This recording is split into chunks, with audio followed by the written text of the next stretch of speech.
rhythm on fire. Yeah, yeah,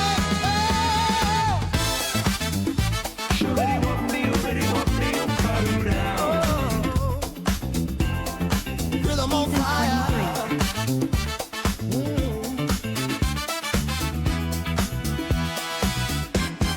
Downtown heat in the afternoon, people humming that lazy tune. Taxi tires roll on the groove.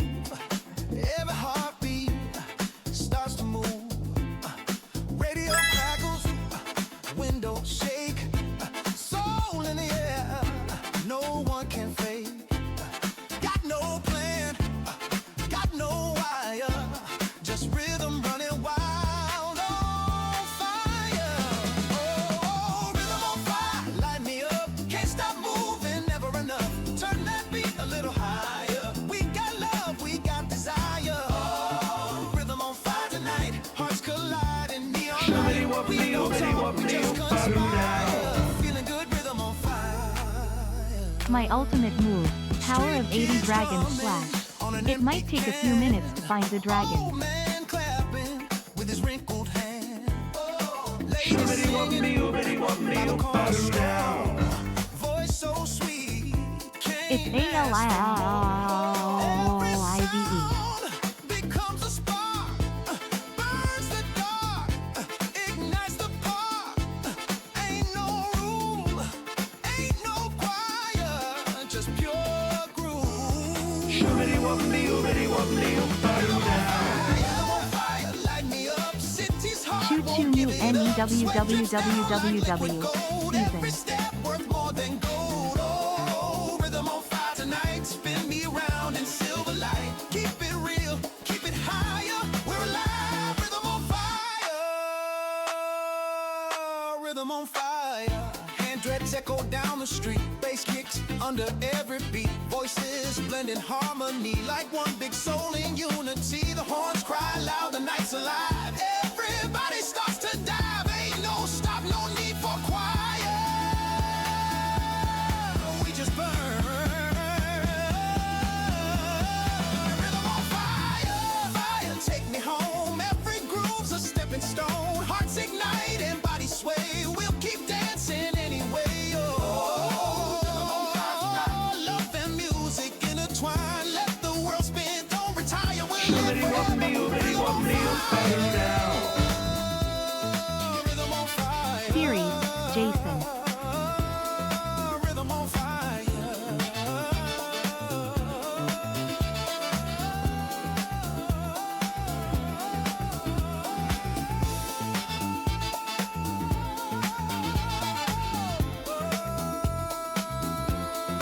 Rhythm on fire.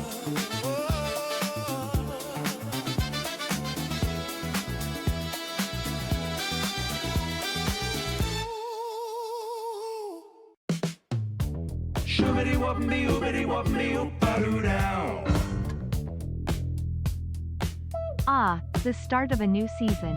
If only it coincided with a funny number of anniversary months. Oh well.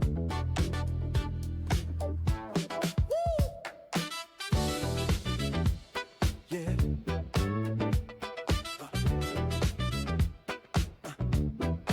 Whoa. Yeah. Neon lights, soft and slow. Old bass line from the radio. Your name drips down the city wall. Still I hear that midnight call.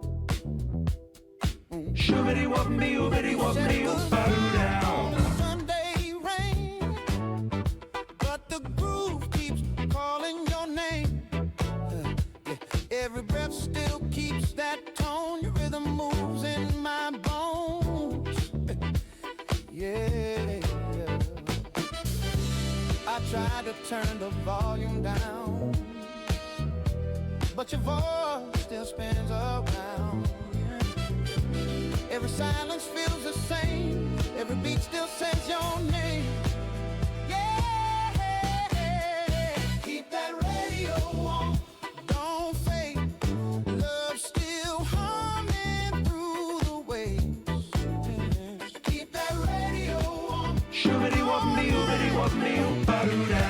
still burns in the city light. Boy. Keep that radio on. Can't lie. This fever don't ever die. We're long gone, but the soul plays on. Keep that radio on. Coffee cold, the streets still shine. Your echo walks these power lines. Bass kicks low, the crowd have gone, but I still move, I still belong.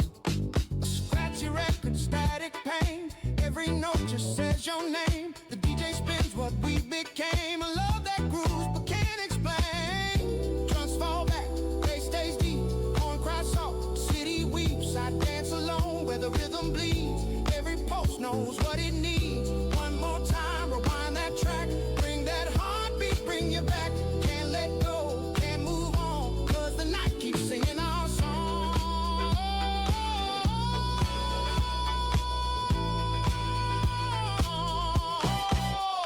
Keep that radio on, don't fade. Love still humming through the waves. Yeah. Keep that radio on. Your groove still burns in the city light. Season 23 hype. Keep that radio on. Oh, baby. Every line still drives me crazy. We're long gone, but the soul plays on. Keep that radio on.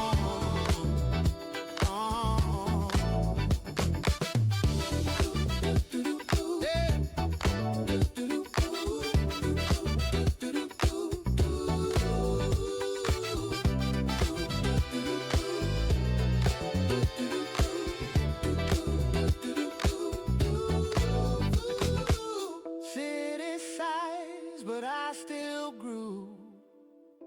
Heavy shadow still feels.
It's Distinction!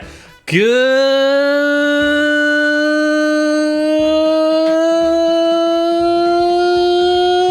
evening! Good evening, good evening, good evening, good evening, good evening, good evening, good evening, and welcome everybody to season 23 of Game Night. How you all doing? Good summer? Good summer, everyone. Get a tan. And, oh, hello, there's a message from our sponsor, Puzzle Dan.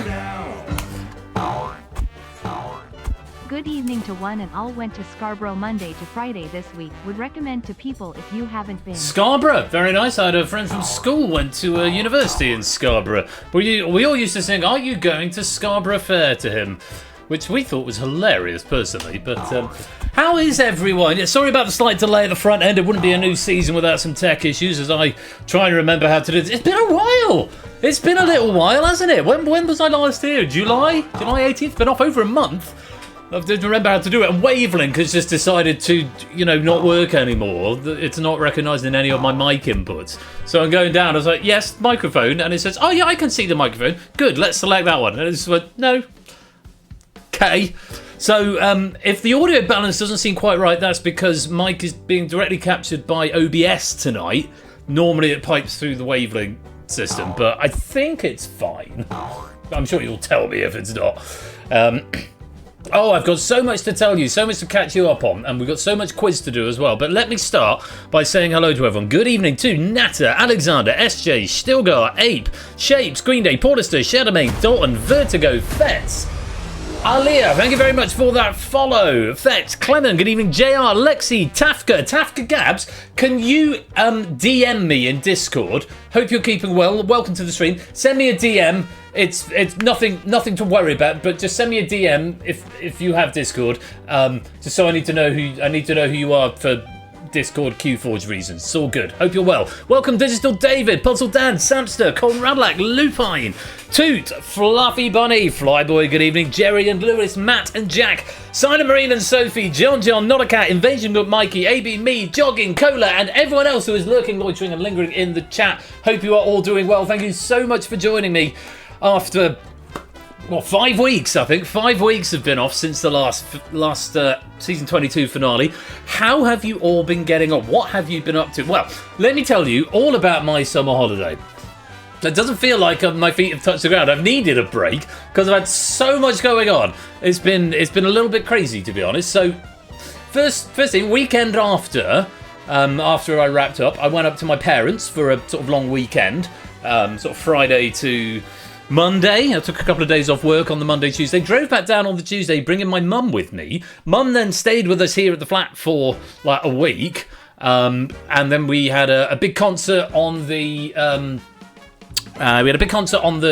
Sunday night, which my mum stayed for. She then went back, and I had a bit of breathing room. Anya went away to Croatia for a few days. Then at the end of that week, we went to Tunisia for a week. It was fine, for anyone who's inclined to ask. It was fine. I don't think I would rush back there. It was very, very hot. And I did a bit of running, and I read 3.5 books. Did a bit of swimming, and yeah, just generally, it was nice to have a break and an unwind. Back from Tunisia, had a day's respite on the Monday, and then I've been in Cardiff all this week with the show. Got back end of the week. And then today has just been, let's get game night ready. Best do that because we're back. So I don't really feel like I've had much of a break. So, but it is great to be back. I missed it very, very much, and it's good to be back. And we have got some fabulous quiz in store for you this evening. 2 main feature packs, plus a game at half time. Or the interval, depending if you're more into football or theatre. But first, here's a message from our sponsor, Sooty Cat. 2 years of this chaos. 2 whole years, Sooty Cat. Thank you very much for the 2 years subscription. Also, there's a lot of raid mess. We had a bit of a hype train going on there. Let me say thank you to Clement for 3 months sub there. Clive for 80 months sub there. Lupine, thank you for 73. To JR for 25. To David for 41. To AB Me for 69. Nice. Jack for 27. Cola for 72. Is that 6 years? Goodness me. To Fluffy for 31, to Puzzle Dan for 63, to Sooty Cat for 24, and to Alia for that follow. Enormously grateful to you all for your support. Now, what have we got in store this evening? I can do some maths. Well, we've got this game of distinction to start off. This has been written by our very own Arun Aromatics, runner-up from last season's Drain Tournament, and some lovely questions to get us all warmed up into the season. At half-time, we'll take a little break, and I'll leave you in Emily's very capable hands in the Crossfire arena with questions by first-time writer Lexi. So looking forward to seeing those, and many thanks to Stimpson for proofing them.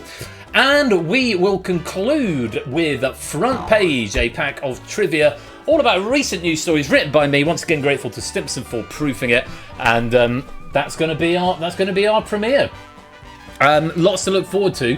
This season, we're running up to the end of October. October 24th is going to be the season finale, which means next season can open with the Hallow stream. So I'm streaming now every week until fucking Christmas, I think. So that's fun. Yeah, looking forward to getting back into it in a big way. Q-Forge seems to have gone down quite well. If you don't have Q-Forge yet, you can go and sign up, even if you're not a question writer, though it's mainly designed for question writers. But you can also... Yeah, fucking Christmas TM. You can also, you get like season overview and other bits and pieces, so it's worth having an account.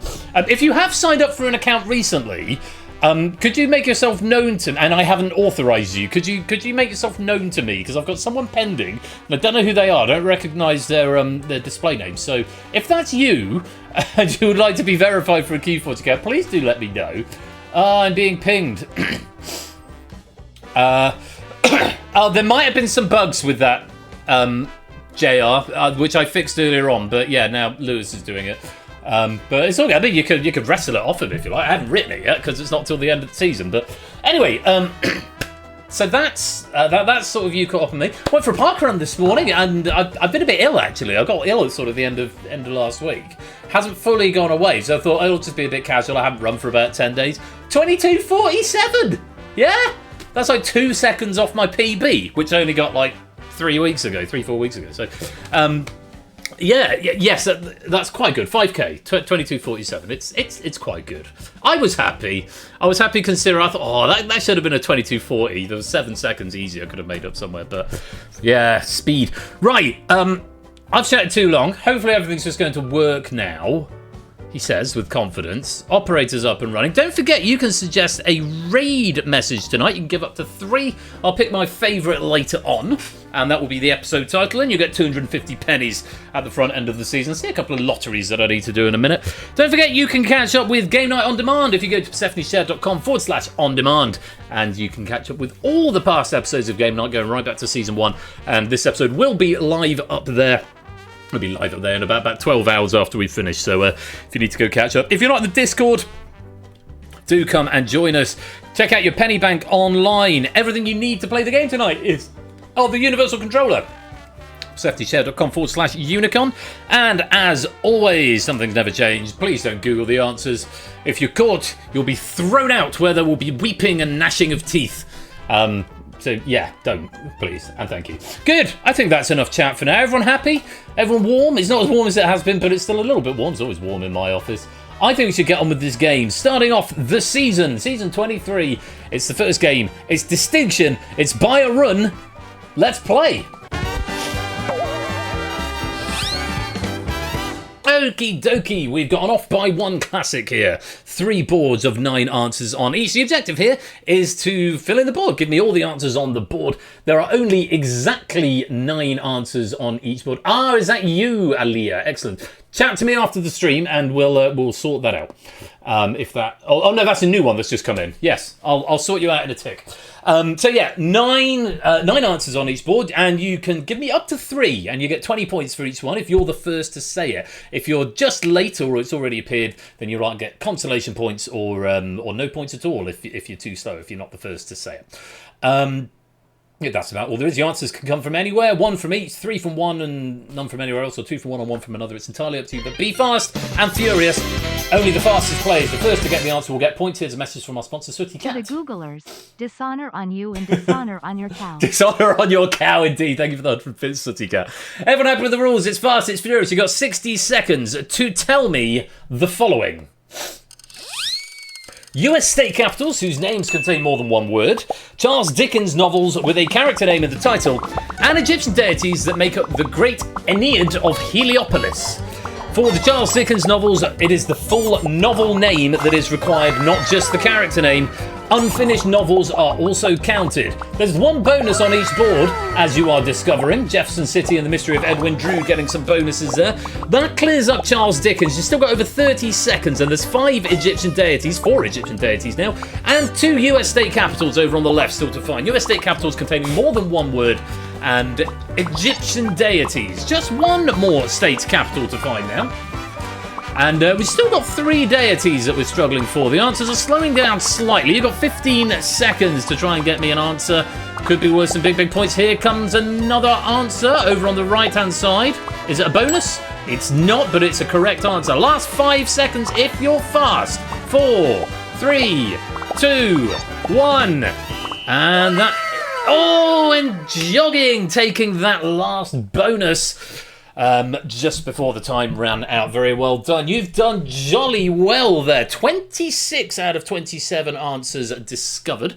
Oh no, it's not. Don't want that little halo like that. Am I too high? Do I need to put my desk up a bit? Let's do that. Oh no, now I get the light. Oh no, and I get the bleed as well. Come back down. Come back down, desk. Oh no, now the bleed is there permanently. There we go. Was ist. Right, well, you've done jolly well, it has to be said. So let's just go through them first of all. So the state capitals: Baton Rouge, state capital of Louisiana; Carson City, Nevada; is it Des Moines? Des Moines, Iowa; Jefferson City, Missouri; Little Rock, Arkansas; Oklahoma City, Oklahoma; St. Paul, Minnesota; Salt Lake City, Utah; Des Moines then, is that right, Abe? Santa Fe, New Mexico, finding all of those. On the Dickens is Pickwick Papers, which Pickwick, I think it's Samuel Pickwick is the character in the book. Oliver Twist, of course, Nicholas Nickleby, Barnaby Rudge, Martin Chuzzlewit, Dombey and Son, David Copperfield, Little Dorrit, and very well done to Shapes getting The Mystery of Edwin Drood. He never finished it. He was about halfway through when he died. Message from our sponsor, G. Eisens, just before we continue. Just one shy of nice. Ooh. Next month, G. Eisens, thank you for the 22 months, 68 month, I beg your pardon, subscription. Hope you're keeping well. Yes, Mystery of Edwin Drood. He was the guy who played the violin at night and strange things happened. Or was that the Yahtzee game he made based on it? Anyway, very well done, Shapes. As to the Egyptian deities, it was very much so, name some Egyptian gods that you know if you're not familiar with the great Ennead of Heliopolis. So you've got Geb, who's the god of earth; Isis, who you've probably heard of, not the Terracell; Nephthys, Nut, who was the goddess of sky. It's a rather unfortunate name. I imagine it meant something different back then. Osiris, who you've probably heard of as well. The missing answer, which I'll come to in a minute. Set, Shu, the god of air; and Tefnut, the rather spectacularly named goddess of moisture, is Tefnut. So very well done, Zeus, on getting the goddess of moisture. The one missing answer that you missed there was Ray. That is not a misspelling of Ra, that's a different god. Ray or Ray Amut, I think, was an alternative. If I actually open up Keyforge, it'll tell me, because I put it down. Yeah, Ray Atum. Ray Atum was also a variant. Who's, I think they're in charge of it. They're the head of it. Yeah, I didn't know there was a new one for me, but it wasn't Ra. So if you put Ra, unfortunately, no points for that. But very well done. And Aaliyah, Sooty Cat Clive, welcome all of you to the stream. That's the end of round one. Let's go to the VR headset of news and check out the scores. Tefnut, goddess of skincare routines, indeed so. So a couple of people yet to score. No worries, because there's still plenty of quiz to go. Let's go. Are we getting any points? Still no points on the board yet, but no drama. Again, plenty of quiz to go. Here's some points. Riff and Alexander, Cola and Flyboy and Fetz all getting 5. Stilgar picks up 20. Ralph and Dalton and Jack also getting 20. Shadow, Paulister and Lexi pick up 25. As does Fluffy and Apodo. Shapes and Green Day and Jogging and Conrad all on 30 and 2 are top 6. It's Ape and Sam with 40, Toot and Clive with 45, and it's Zeus and Vertigo leading the charge after one round with 60 points.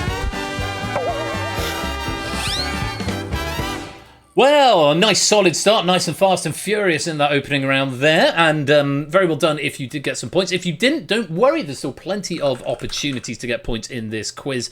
Just going to add a couple of lotteries. Green Day and Lupine requesting lotteries early on in the season. Real success, I hope it works out for you. 469 for Green Day, 341 for Lupine. Not so good tonight, unfortunately. Where's my soundboard? I've got a soundboard on it somewhere, haven't I? Is that the soundboard? There it is. Yeah. No, we're not going to play the whole thing. Right, Sam also wanting a quick bonus before we go to our next round. Feel success, Sam. 11.19, that'll do. That'll do, won't it? Where's my other soundboard? Let's have that one. I can't stop this one once it starts. That's the problem. Are you still there? Nice. Why are you turning the soundbar on when I play that? Oh, it's not. It's something else doing that. Critical error. Good. Right, on we go. Round 2. Okie dokie, round 2. And this one, you've got to give me a single answer, one of the 5 that is on the board. And if you match with any of the answers on the board, you're going to get some points, which is good. But the objective of this round is to give me the rarest answer. That is the answer that fewest other people are going to say. And welcome to the stream, Aaliyah. Welcome. So you've got to give me the answer that fewest other people are going to say. If it's correct, you'll get points. If it's wrong, you won't. But the fewer people who say it, the more points you get. Sometimes in this round, going for the obvious answer can be the way to go, because if everyone thinks, oh, that's too obvious, I'm not going to say it, then one person who does could be in for some big points. 50 if it's the rarest, down to 10 if it's the least rare, if that makes sense. So, fingers on devices, 30 seconds to give me exactly one answer. And, yeah, here's your first board. We're looking for actors who appeared in at least 20 episodes of Peep Show.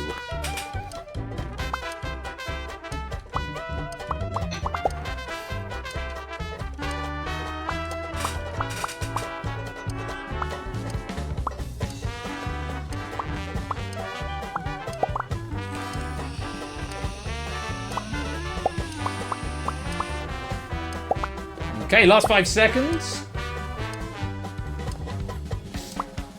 Say your name. Could be right, even if it's a guess. Right, let's reveal the wrong answers first of all. Oh, there's going to be some tears on this one, I think. There's some people who've gone for some which are just on the border. Let's take a look. No answer. Shrugs. Matt Lucas. All of those very much incorrect. Jeffrey Peep. Wouldn't that be great? No, unfortunately not. Stephen Fry. Not to my knowledge. Josh Widdicombe. Likewise. I've never seen Peep Show. It was never really my thing. Now, Shapes going, and Toot as well, going for Izzy Sooty. Izzy Sooty, who played Dobby, appeared in 18 episodes of Peep Show. Unfortunately, didn't quite make the cut, so no points there.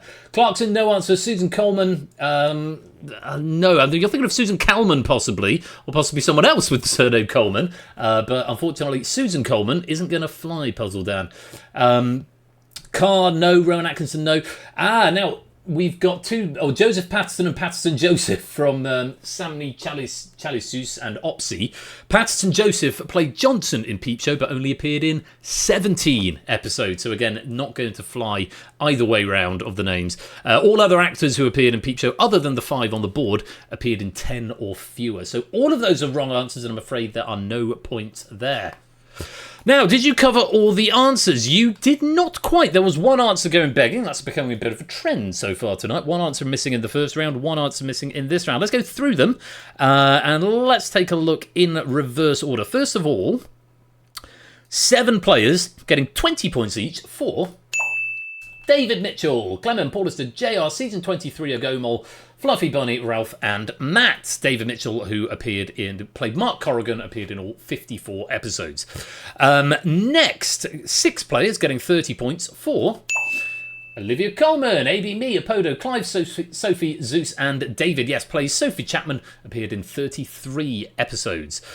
Next, 4 players getting 40 points for Robert Webb, Vertigo, Gold Place, Cola, and ZZZ Alphabetical. Robert Webb played Jeremy Usborne and also appeared in all 54 episodes. And just 2 players, Lexi and Lurkling Loiter. Whoever you are, not quite sure who you are from that name, but very well done. 50 points for Matt King, who plays Super Hans and appears in 36 episodes. The one answer that nobody got, and I've never heard of this person, but I'm not a Peep Show fan. The missing answer, Neil Fitzmaurice, who played Jeff Heaney and appeared in 21 episodes. Very well done if you got some points out of that. Let's move on to our next board. 6 answers on this board. Again, just giving me 30 seconds. 30 seconds to give me the rarest answer you can think of. And we're looking for Men's Cricket World Cup winning countries. Men's Cricket World Cup winning countries. Name one of the 6 countries that have won the Men's Cricket World Cup.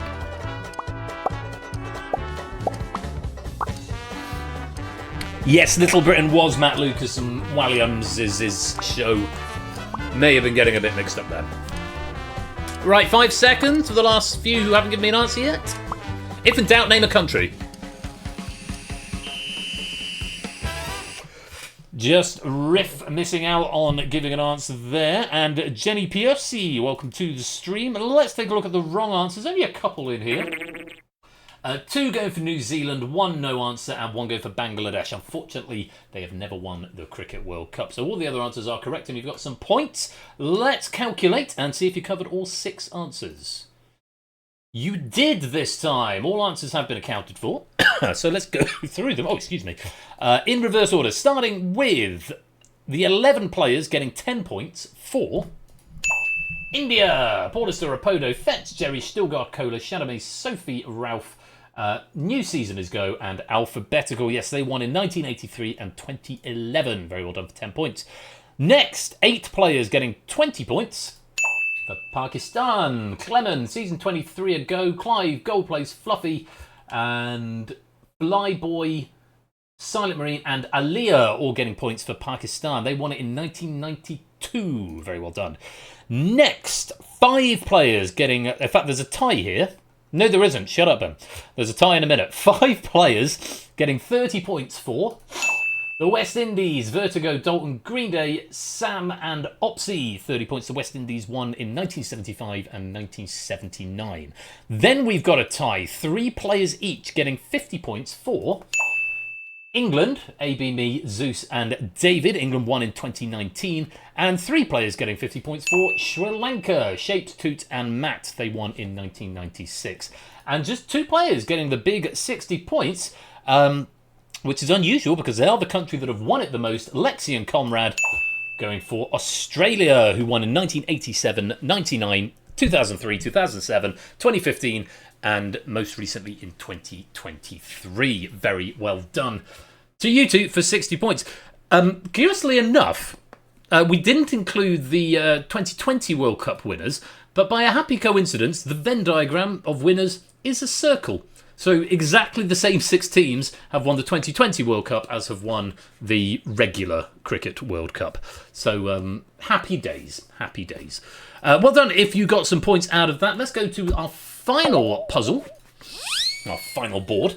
7 answers on this board, and again you're looking for the rarest one. You've got 30 seconds to give me an answer, and we're looking for taxonomic ranks beneath domain. Taxonomic ranks beneath domain. There are 7 to choose from.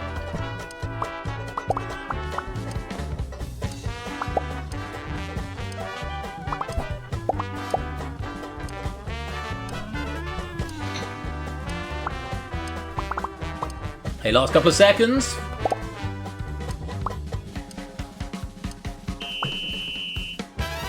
Just going to check something.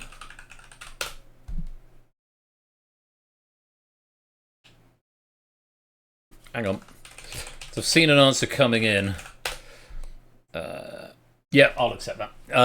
Okay, so let's take a look at the wrong answers. There's 2 wrong answers. One of them is definitely wrong, and one of them is actually they put the plural of a correct answer, which we didn't think to have, but it is right. So just to reveal, no answer from Sophie, no answer from Riff, no answer from New Season is Go. David going for category. Unfortunately, that's not the right answer. But Opsy going for Phyla. Yeah, that's that flies. And I can condone that as that, and I'll tell you more about that in just a moment. So, most players getting some points here. Now, let's take a look. Did you cover all 7? You did. Very well done indeed. And we've got a tie at the top, which is great. I don't know why I'm looking at my answers. It's really hard to parse when I've got a perfectly good logger that just says them all in plain English for me. So let me look at that after I remember how to stream, and we'll go through them. So first of all, 10 players getting 10 points each for Genus. Clennon, JR, Dalton, Jerry, Still Got Shapes, Dan, Conrad, Silent Marine, and Lurkling Loiter. Genus, in the case of human beings, that would be Homo for genus. On we go. Next, 6 players. Look at the log, Ben. 6 players getting 20 points for Phylum or Phyla. Paulista, Green Day, Lexi, Fluffy, Matt, and Opsy. So Phylum or Phyla, if you want to take the plural form. In the case of human beings, that would be Chordata. Chordata. Chordata, That's the phylum that human beings live in. Moving on, 5 players getting 30 points for Kingdom. Cola, Shadowmane, Flyboy, Zeus, and Aaliyah. Kingdom, for humans, this is Animalia. That is the highest up, and in fact, you can actually see the board is going from the most broad at the top to the most specific at the bottom. So you have Domain, then the Kingdom, so Animalia for humans. Next, we've got 4 players getting 40 points for Class. AB, Me, Apodo, Ralph, and Alphabetical. Class for humans would be Mammalia. So we are Animalia, Chordata, Mammalia, and then there's 2 missing, and then yeah, we'll get through them. Next, 3 players getting 50 points for Family. Fets, Goldplace, and Toot. Hominidae is the family that humans belong to. Hominidae.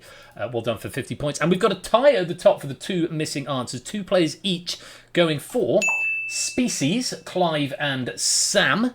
Homo sapien, in the case of, in terms of humans. 70 points for you, and 70 points for Vertigo and Season 23 of Gomol for Order. I've got to press the button. Where's the button? Where's the button? Where's the button? Order! There it is, Order. Primate is what Order is in the case of humans. So very well done to you for 70 points. In the case of Genus, we also accepted Group, but not Category. Okay, Group was an alternative answer for Genus. But yes, there we go. Lots of points going out there. So lovely stuff indeed. That is the end of round 2. Let's check in with the VR headset of news. And the scores at the end of round 2. Okay.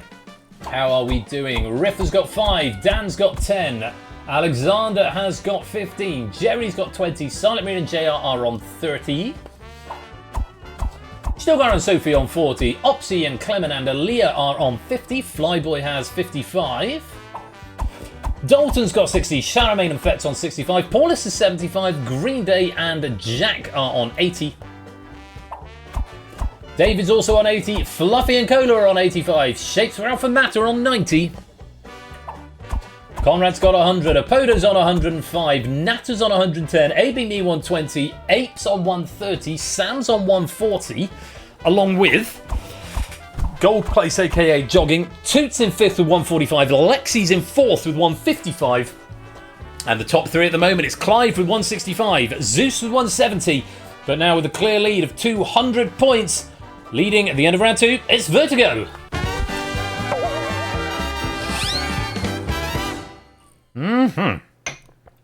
Oh yeah, so I started another new thing as we go to the in-between round. I'm cutting down on how much I'm eating at the moment.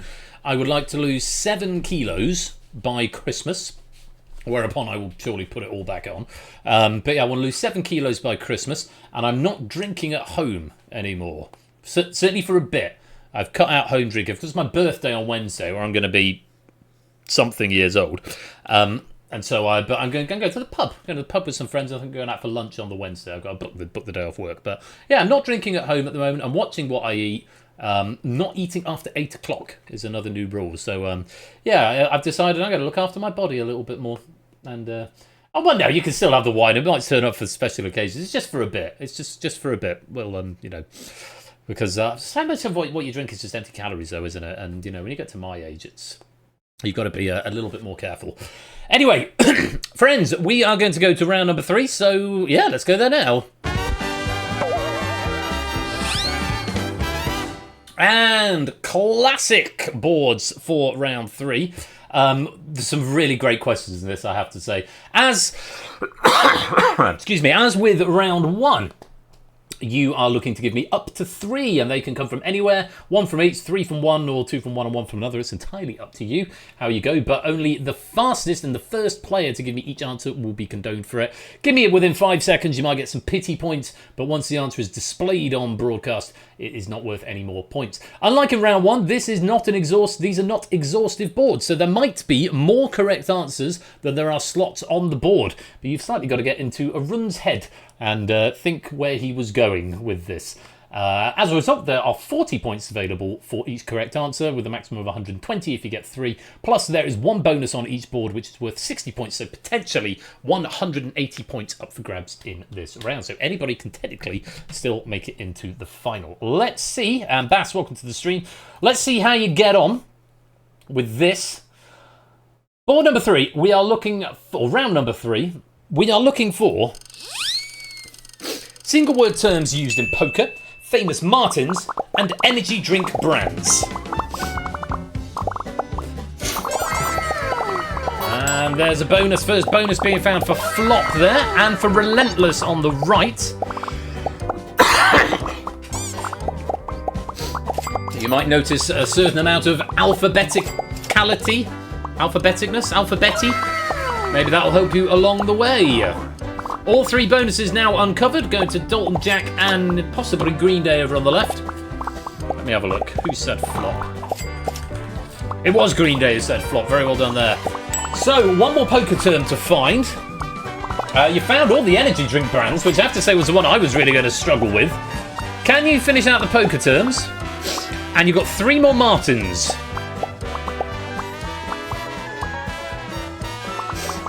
Why was Flush wrong? What stream are we watching? That does seem cruel and unusual, doesn't it, to not allow that? And that is time up. Missing a few answers there. Missing one of the poker terms. You'll know the poker term. It is somewhere between F and R in the alphabet. And 3 of the Martins. But you've done jolly well to get to that point. Uncovering 26 out of the possible 30 answers. Not even Martin Chuzzlewit and not Flush. Unsubscribe, -5 stars. Well, let's take a look at the missing answers. So just go through the poker terms first of all. Ante is a small bet that all players must make before each hand. Blind is a forced bet, most commonly big blind and small blind. A bluff is a bet made with a weak hand, most often done to convince other players to fold. Call is to match another player's bet. Flop is the first 3 community cards dealt in Texas Hold'em. Fold is to abandon your hand, most often because another player has made a bet you do not want to match or raise. Raise to bet more, requiring other players to also bet more. River is the final community card dealt in Texas Hold'em. And tell is something you do to give away what your hand is. If you go, oh, this is a dreadful hand, that would be a really obvious tell that you've got something good. Or it might not be. You might just be bad at poker.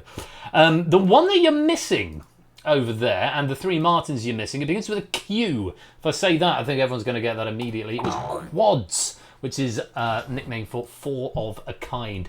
The missing Martins there, Martin Compston, Martin Jarvis, and I have a note here from a run saying nobody will get this. They didn't. They did not, Arun. They didn't get Martin Jarvis, and they didn't get Martin Van Buren either. Down with the cotton gin and all that. Was that Martin Van Buren? Yeah, he was a president. What was he, 18th president of the United States? No, earlier than that. 8th president of the United States? Jack, which president was Martin Van Buren? Jack will know. Was he 8th? I said 18th, and then I said 8th. Was he actually 8th? I was the first American one. I don't know. I must have known that somewhere in the back in the annals of my brain. I must have known that. Must have known there was an 8. It's not on my notes. I promise you, it's not. Number 8, according to anime. It's an Animaniacs one. I should probably watch that. Get me up on my presidential knowledge. Right, that's the end of the round. Let's check in with the VR headset of news and see who's going through to the final. Oh, that's probably why I remember it then, JR. It's been, yes, it's osmosis its way into my brain. So, let's take a look. Riff on 5, Alexander and Dan on 15, Jerry on 25, Silent 35, Sugar on 50. Janamain Effects on 70, Paulista 85, Clement and Aaliyah are on 90, Matt's on 100. Apodo and Conrad and Flyboy are all on 105. JR's got 115. Dalton and Sophie on 120. AB Me and Cola have 125. Shapes, Ralph, Fluffy and Opsy all on 130. Gold Place and Green Day and Jack are all on 145. Nat has got 155. David on 160. Zeus on 170. And so to our top 6. Ape on 180, 2195, Lexi just missing out with 200 points. But our top 3 and our finalists tonight, Vertigo with 205, Sam with 225, and way out in front with 250, it's Clive.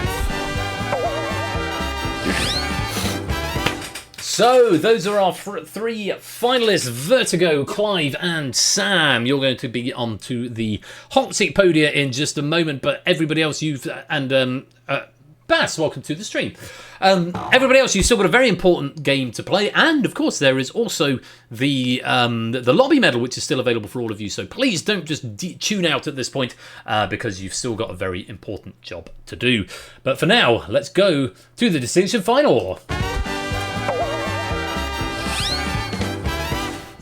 Okay, Clive, Sam, Vertigo. In just a moment, you are going to need to give me 2 answers each from the board that the audience are about to see. Audience, you've got 60 seconds to give me up to 5 answers. As before, the rarer the answer, the more points you get. My advice is always go for the rare answers in the first 30 seconds, and if you've got any room, go for some of the more obvious ones a bit later on. I have it on good authority from a run, and I tend to agree with him here, that everybody should be able to get 5.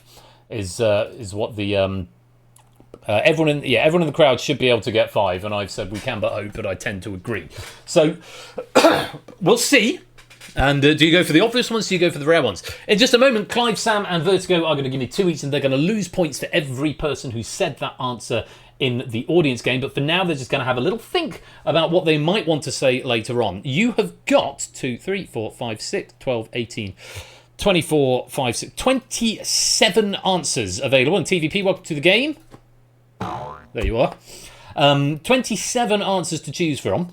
And you can give me up to 5. I suggest giving me as many as you can. Very best of luck. 60 seconds to tell me tracks included on the Beatles compilation album 1.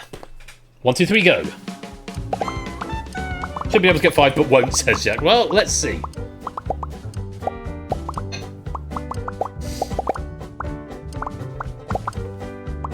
I'm not going to say it. I've become too predictable in my old age.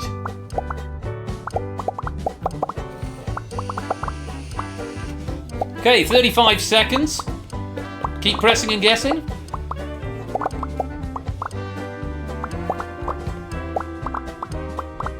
No one maxing out at 5 yet. Oh, and I tell a lie, Lupine has. Puzzle Dan has. Clement has. Lexi has. Toots has. 15 seconds now. Zeus has got 5. Shapes has got 5. Bass has got 5. Fluffy's got 5. Shadowmay's got 5. Any more for any more? Green Day's got 5. Opsy's got 5. Ape's got 5. Fetz has got 5. Cola's got 5, and that is time up. Well, not everyone got 5, but I can tell you 132 answers have been played across the total number of players in the lobby game. 132 answers, and of the 27 answers you could have picked, you managed to find 22 of them, which means there are... A message from our sponsor, We Like Shapes. Kraftwerk better than the Beatles. Fight me. I'm not going to have that conversation. This is a conversation for far more whiskey, and I don't drink whiskey, but yeah. Possibly is all I'll say, Shapes. The jury is still out on that one. So, there are 5 distinct answers. Now, we're going to go left to right, then right to left. So, Clive, you're going to give me your first answer. For every player who said the answer you give, you will lose 5 points. If nobody said it, then you get to keep the score that you're on. If 20 or more people said it, or if you give me a wrong answer, you will lose the maximum of 100 points. We'll go left to right, right to left, as I've just said. And at the end of 2 passes, whoever has got the highest score will be our gold medalist, and then silver, and then bronze from there. In the event we have a tie, advantage will go to the player who got in with the highest score. And your total scores finalists will be what you started this round with, plus what you finished this round with. Hopefully that makes a certain amount of sense. So, good luck to you all. Clive, hope you're ready, because you're the first one that I need to play. Clive, can I have your first answer? Please, tracks included on the Beatles compilation album 1. There are 5 distinct answers on the board. Starting with Paperback Writer. Paperback Writer. Is that a right answer? The things I do with words. Where's the button? There it is. Paperback Writer. Absolutely right, and I have no notes on any of these, so I'll just race through them. How many players said Paperback Writer? 2 players. It's a good start, Clive. Losing 10 points. You're down to 240 and still in the lead. Sam, first answer, please. Love Me Do. Love Me Do. Is that a right answer? Absolutely. I believe it's track number 1 on that album, actually. How many players said Love Me Do? Ooh, a few more. 7 players going for that. You lose 35 points, slipping into 3rd. A little bit of pressure here, but Vertigo is still going to give 2 answers. Vertigo, can I have your first answer, please?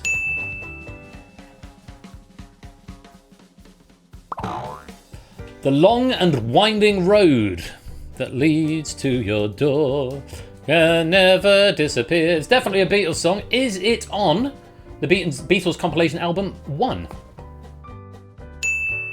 Certainly is. How many players said The Long and Winding Road?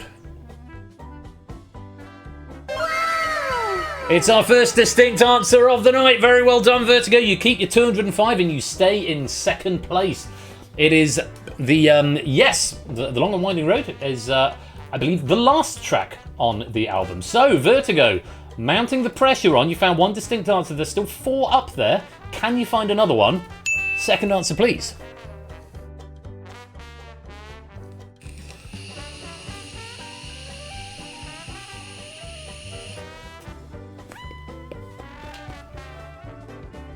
Vertigo having a think. I want to hold your hand. I want to hold your hand. I want to hold your hand. Is that on the compilation album 1? Yes, it is. It's track number 4, I think. How many players said, I want to hold your hand? If it's distinct, then you're guaranteed at least a silver. Is it distinct? It's not. Oh, we dropped below Sam. 5 going for I want to hold your hand. We lose 25 points, but you're only just behind Sam, and he's got to give me 1 more answer. Sam, 2nd answer, please. 4 distinct answers still up there. Hard Day's Night. It's been a hard day's night. This needs to be. You need to have 2 or fewer players having said this to be in contention for the gold, Sam. Is a Hard Day's Night, first of all, is it right? Yes, it's certainly right. Track number 6. How many players said A Hard Day's Night? Oh, too many! 5, dropping to 25 points. So you're in 3rd place at the moment, but there is a little bit of pressure here on Clive, because Clive's got to give us 1 more answer. He's got a comfortable lead at the moment, but if 12 or more players say the answer, sorry, more than 12, he drops into silver, and any significantly more than that, he drops into bronze. So, all riding on this answer, Clive. Can I have your 2nd answer, please? Please, please me. Please, please me. Is that on the Beatles album 1?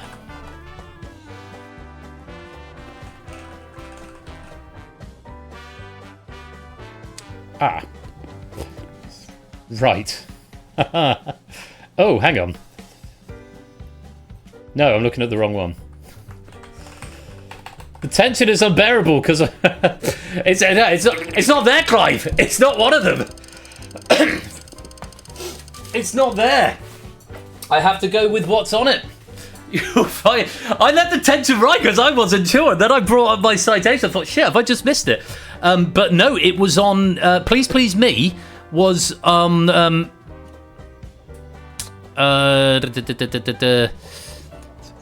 track list. There's 27 tracks, and Please Please Me is not there. So yes, there's that's what I'm looking at. The Red album. That's the one I'm looking at. It's on the Red album, but not the not 1. Wow.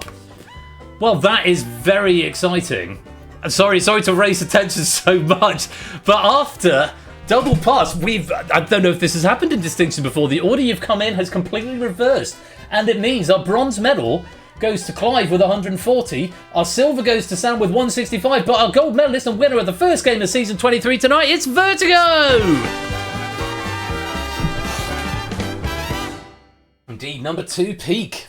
I was just really worried because I brought up the citation, typed in the word please, and it came up, and I was like, oh shit, did we just miss that from the answer list? But then I realised I was looking at a different album. Very, very exciting finish. Well done, Vertigo. Congratulations to you. That is Vertigo. That completes your distinction cabinet. You've got a silver, a bronze, 2 lobbies, and now a gold as well. Many congratulations. Sam, that will be your 5th silver medal in distinction to go with your 5 gold and your 3 bronze. And Mr. LeClive, for you, that is your 5th bronze medal to go with your 4 silvers and your 6 golds. Many congratulations indeed. I'll check who's won the lobby and where they are on the medal table at the end of the game. Let's just go through the other answers. So in order of popularity, Yellow Submarine, 20 players went for Yellow Submarine, was the most popular answer there, getting 12 points for that. Help was 16 people went for Help for 14 points each. 15 went for Hey Jude for 16 points. So that is a good song. Quite like Hey Jude. 11 going for Eleanor Rigby for 18 points. Eleanor Rigby picks up the rice in her church. That is a good song, I will say. Eleanor Rigby is a great song. Just set your own things to it, your own lyrics to it. Danny DeVito trying to kickstart a low-budget sequel to Twins. Arnie's not in. You know, that sort of thing. Hours of fun. Anyway, Eleanor Rigby. 10 going for Let It Be for 20 points. So I had to get the whole stream muted. 9 going for She Loves You for 22 points. 7 going for Love Me Do for 26 points. 7 going for Penny Lane for 26 points. Not such a fan of that one. 5 going for A Hard Day's Night for 32 points, which we had from Sam earlier on. 5 going for I Wanna Hold Your Hand for 32 points, which we had from Vertigo early on. 5 going for Yesterday for 32 points. That is quite a good song, actually. I quite enjoy Yesterday.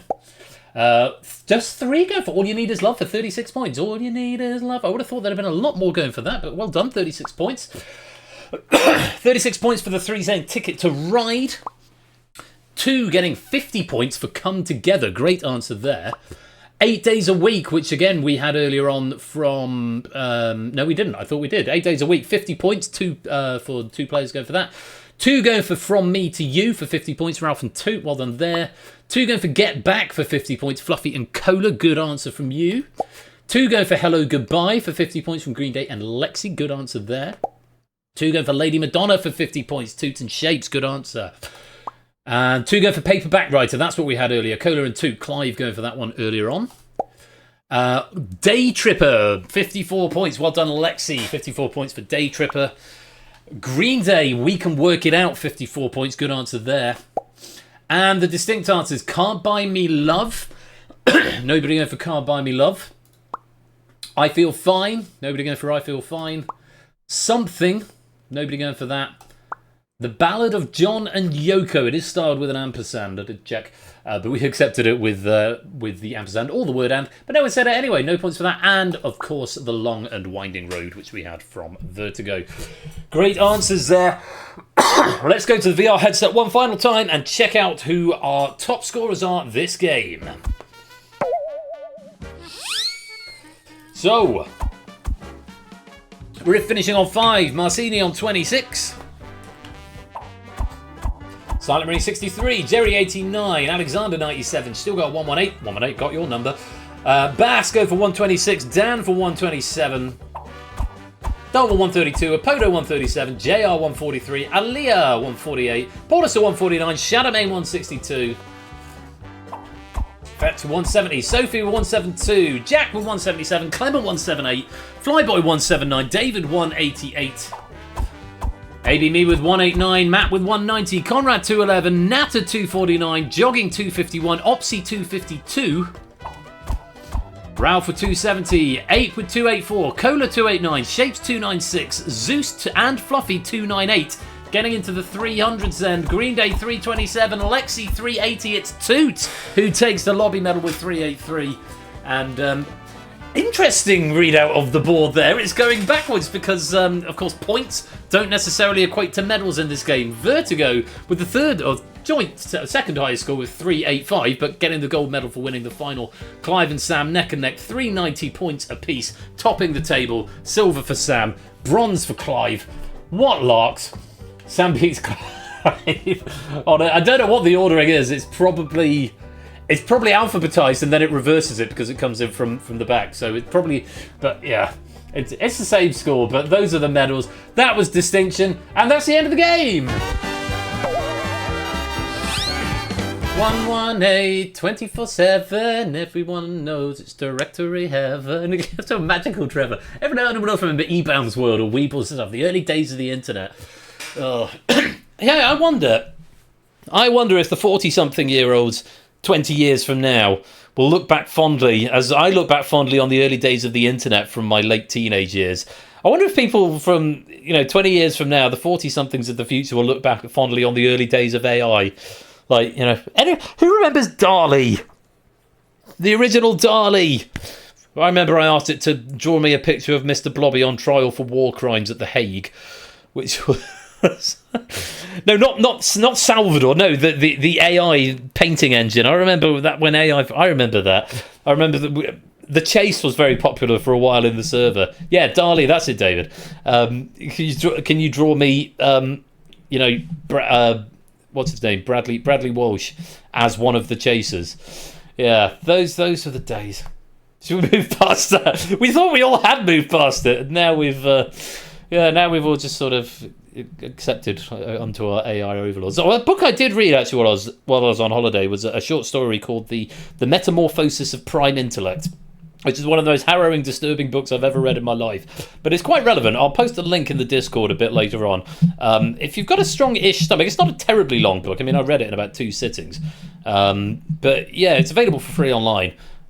It's an interesting thought experiment. The conjecture is, I suppose, if you like, what if we invented AI and it had literal godlike powers, but it was completely benevolent and obeyed the 3 laws of robotics? I won't tell you any more than that. If you don't know the 3 laws of robotics, you need to read a bit of Asimov.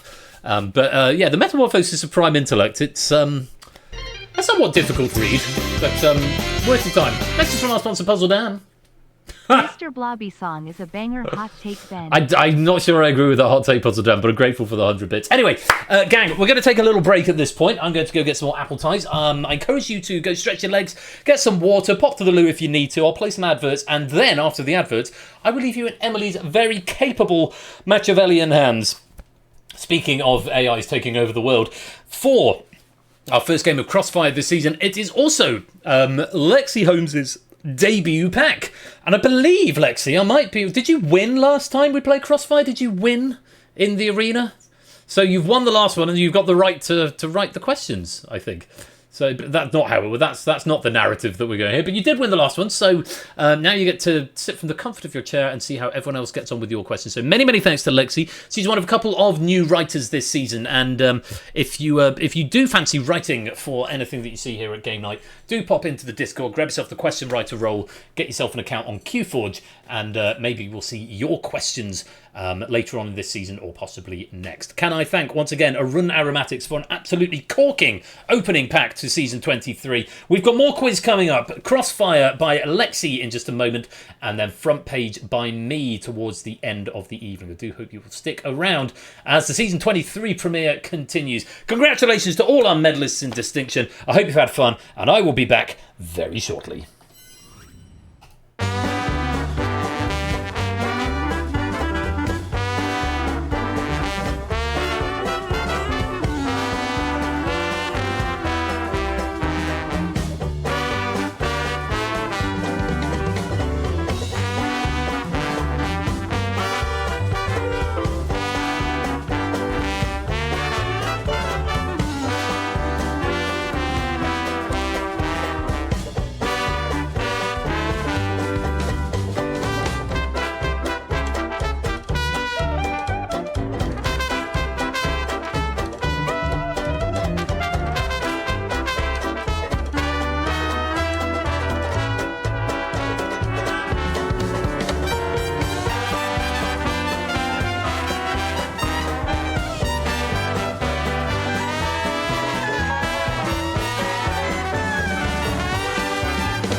Right, here's some more soulful funk for y'all, and I should probably put some bonus pennies into the chat. Distinctly season 23. Let's go with that. 152 pennies for typing distinctly season 23. In a couple of minutes, Crossfire will be here, so refresh your universal controllers if you want to take part. And I'll be back in about 20 minutes for front page. But yeah, more quiz coming on this season premiere episode of Game Night season 23. Don't touch that dial. We'll be right back.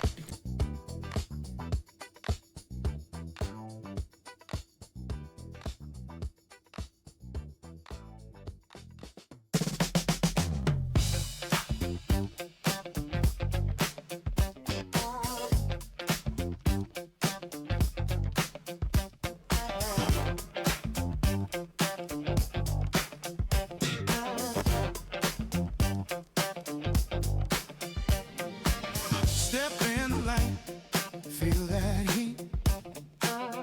City talking beneath your feet. Every face got a rhythm inside. Every move got nothing to hide. No crown, no stage, no throne. Just a beat that feels like home. It don't matter where you've been. Once it hits, it pulls you in. Funk keeps moving. Yeah, yeah, yeah. Can't stop the sound. It's everywhere. Hands up high, don't you lose it. Heart on time. Funk keeps moving. Funk keeps moving. Night and day takes your soul and makes its way. Step in rhythm, don't refuse it. You can't stop it. Funk keeps moving. Funk keeps moving.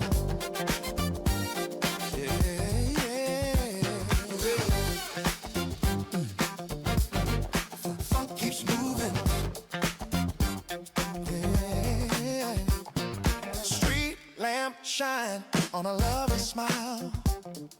Drums hit heavy, grooving style. Voices shout from a corner door. Bassline answers, cry once more. Sweat like gold in the midnight air. We're all saints when the groove's out there. No lies, no blues, no proving. We're alive 'cause funk keeps moving. Drop that brass, keep bass low. Snare roll soft, lights start to glow. Clamps on two, the crowd repeats. Move that body, move those feet.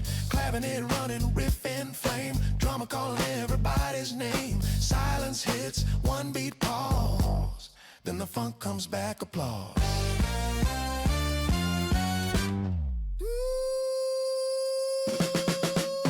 Who's got the rhythm? We do, we do, we do. Who keeps the fire? You do, you do. Can you stop the groove tonight? Groove tonight. No way, no way. 'Cause funk keeps moving all day. Yeah. Funk keeps moving. Feel that beat. Feel that beat. From to the sky. So the sky's so sweet. Every soul in rhythms proving. Love ain't gone. Funk keeps moving. Funk keeps moving. Loud and clear. Heart to heart we volunteer. Lights go down, but we're still grooving. Life goes on. 'Cause funk keeps moving.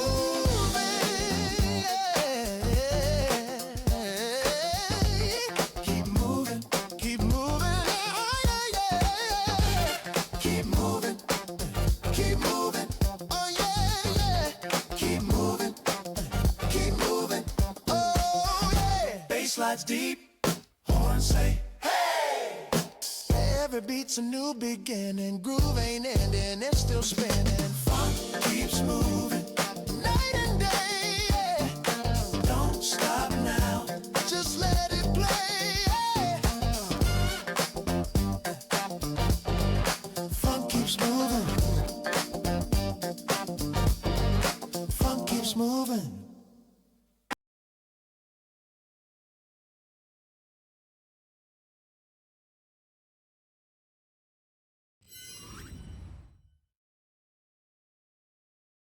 Peggy 18. Actually, this game has not been rated by Peggy, but it does contain graphic violence and probably shouldn't be played by anybody.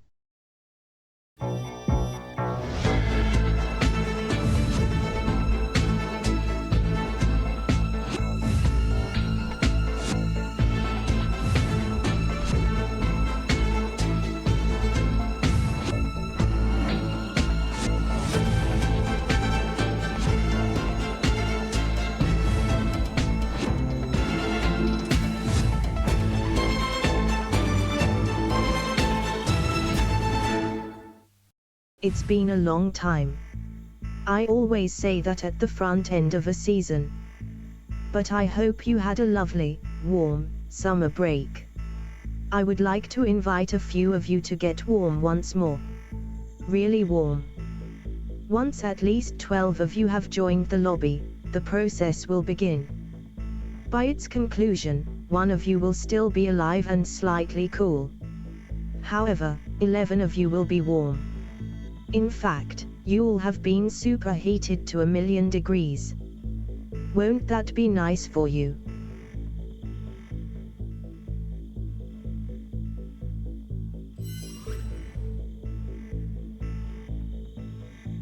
Please stand by whilst I ruminate on who will join the process.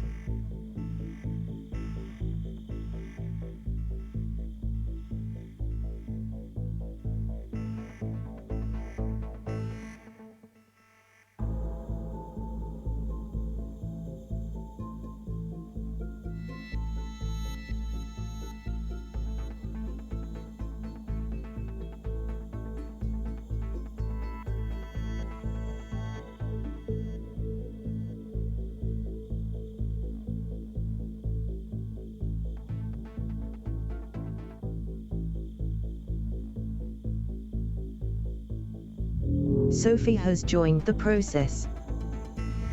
Clemily has joined the process. Fetz has joined the process. Confire Crossrad has joined the process. Base has joined the process. Target has joined the process. Ralph has joined the process. PP Poo Poo has joined the process. Give Me Pennies has joined the process. Easy Target has joined the process. Crossfire Dalex has joined the process. S23E01 has joined the process. You will face 11 multiple choice questions. Answer on your devices. One player who answers incorrectly will be eliminated at random. In the event all players are correct, everybody is up for elimination. I have decided that it is far more fun for me if you don't know your fate until after it has happened. Therefore, I will not tell you the answer, nor whether you were correct until after elimination has taken place. Isn't this fun? For every correct answer, you will receive 50 pennies. The player who survives the process will receive an additional 500 pennies. Good luck. Get ready for the question.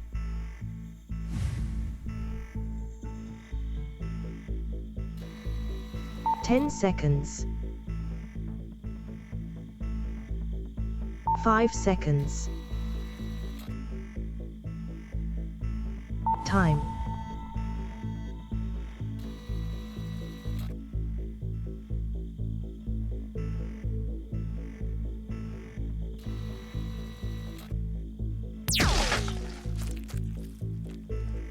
The correct answer was Moby Dick. All 12 players were correct. On the plus side, it was quick. PP Poo Poo.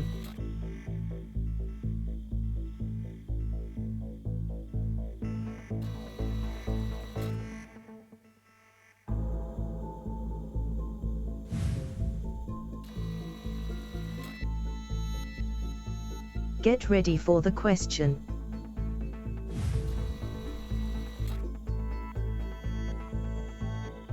"10 seconds. 5 seconds. Time.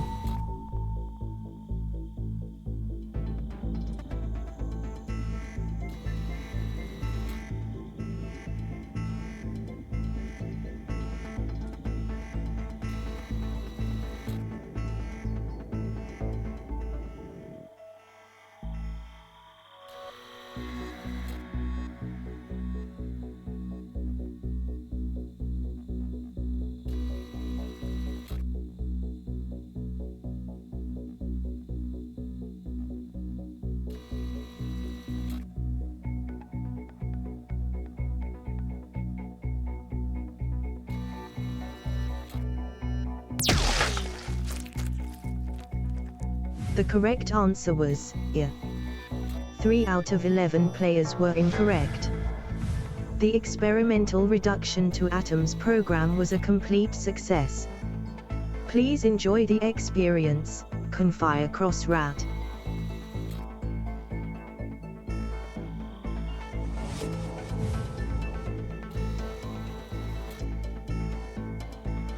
Get ready for the question.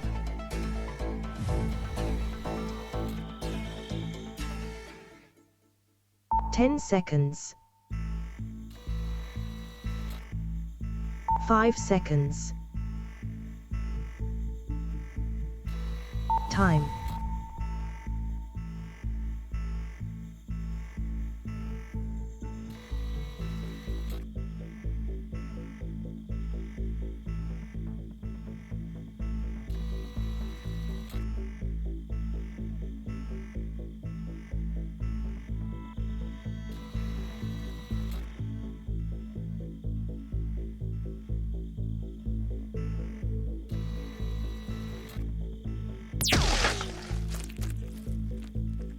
The correct answer was Albany. 1 out of 10 players were incorrect. What is human, had 2 legs and dies when shot with a laser? S23E01. Ha, ha, ha.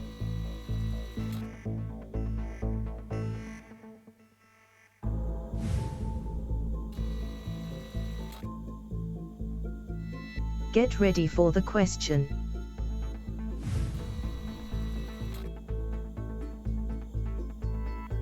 $10. 5 seconds. Time.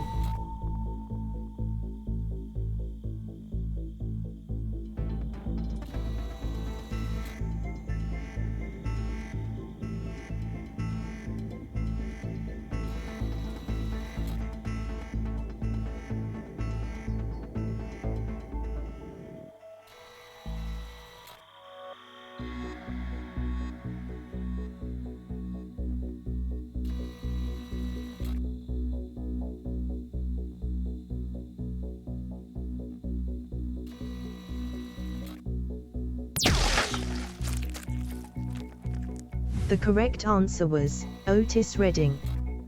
7 out of 9 players were incorrect. Let us have a moment of silence for our fallen comrade Sophie. Thank you for the respectful moment of silence.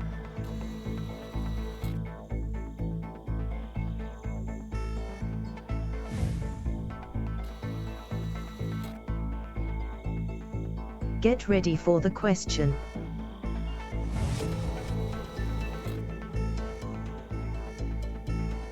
$10. 5 seconds. Time.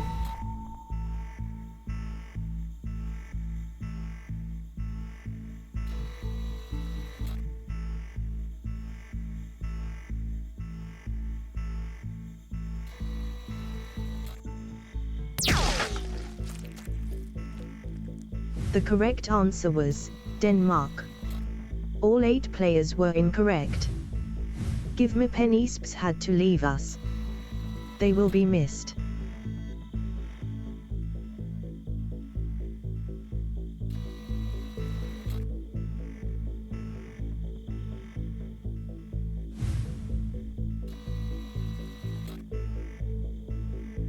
Get ready for the question.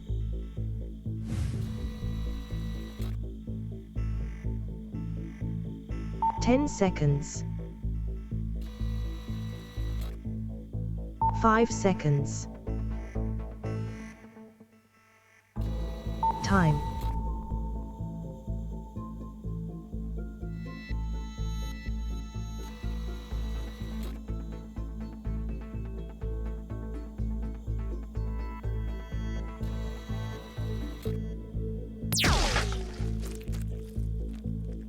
The correct answer was Antarctica. 4 out of 7 players were incorrect. Thank you, Fets, for volunteering to test the targeting system. You will be pleased to know that it still works.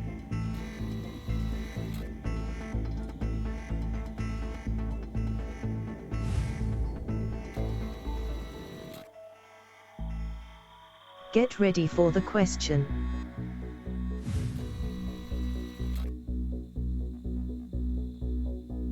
10 seconds. 5 seconds. Time.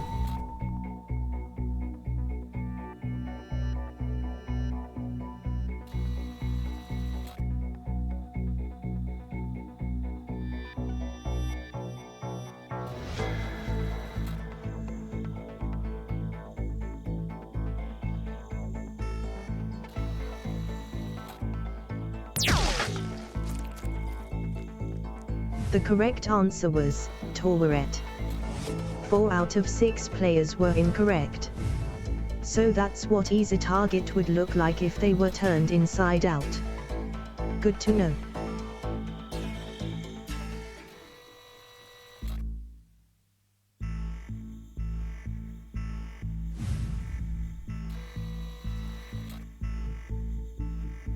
Get ready for the question.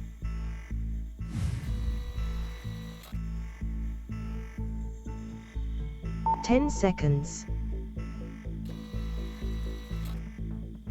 5 seconds. Time.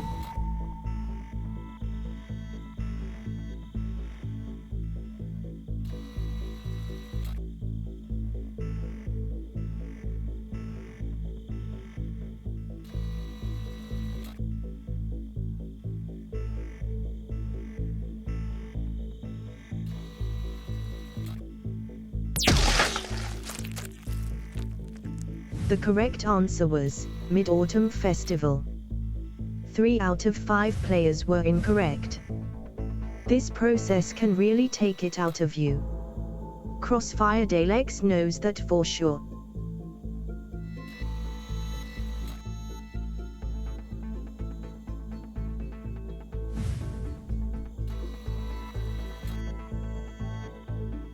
Get ready for the question.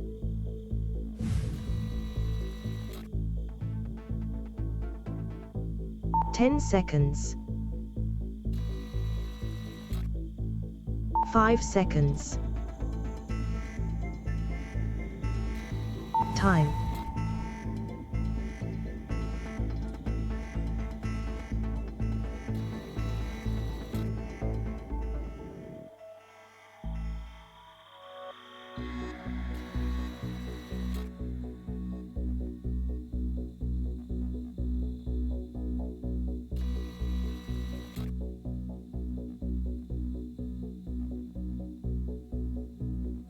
What a shame.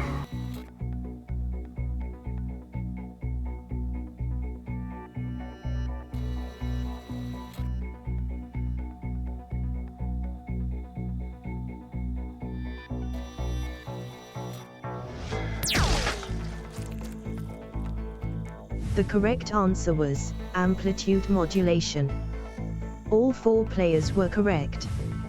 It's nothing personal, target.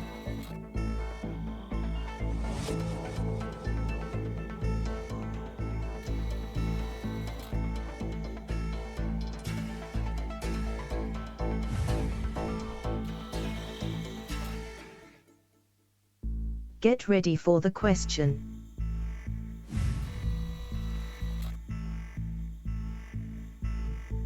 10 seconds. 5 seconds. Time.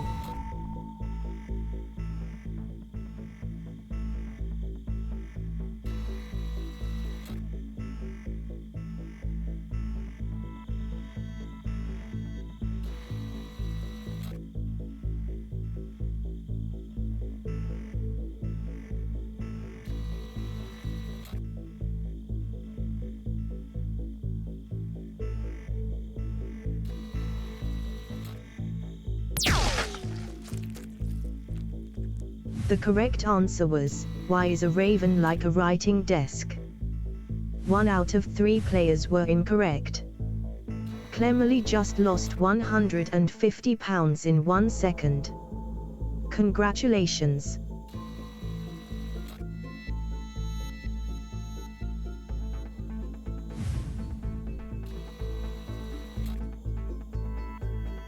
Get ready for the question.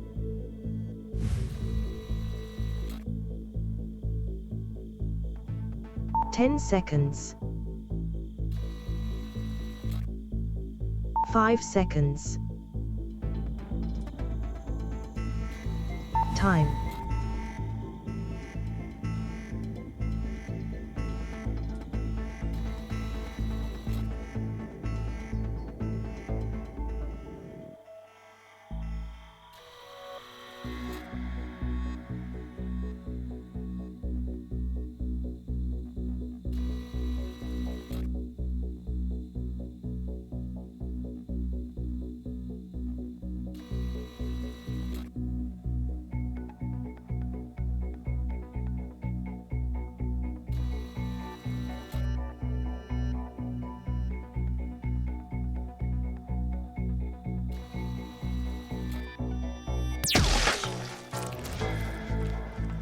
The correct answer was, the Statue of Unity, India.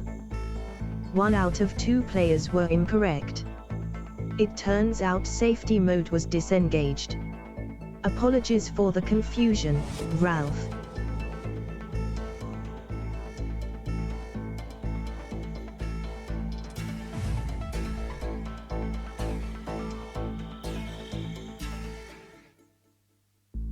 Congratulations to Base, you have survived the holiday, the process, and been awarded 500 pennies. Many thanks as well to Lexa Holmes for providing the trivia for this evening's process. I wish you all a pleasant rest of the season.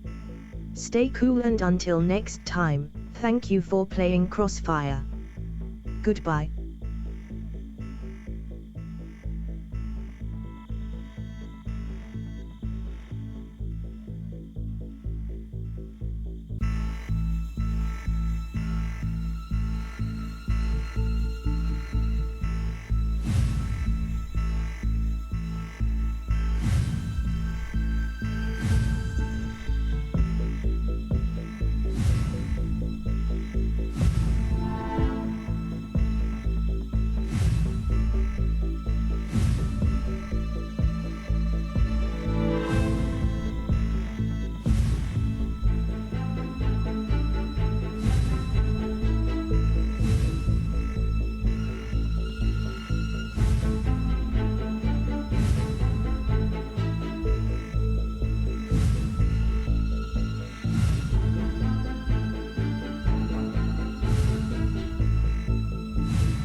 Well, congratulations to Bass Ackwards on winning their very first game night medal and the gold medal there in Crossfire. Big thanks to Lexi, debut question pack.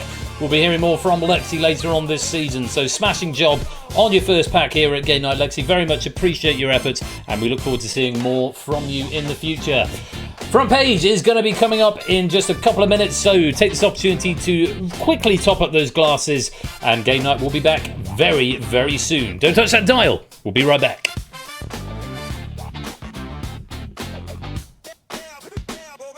Lights flash red on the subway wall. Echoes rise, I hear that call. Boots on beat, sweat on chrome. This groove feels just like home. Hands keep clapping, feet collide. We ride the storm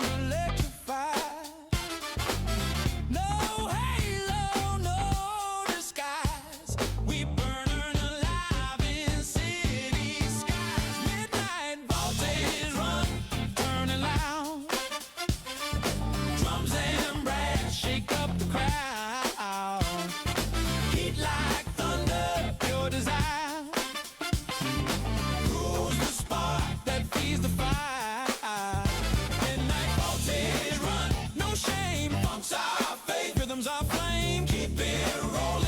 Don't look down. We're the kings of this wide up town. We're the kings of this wide up town.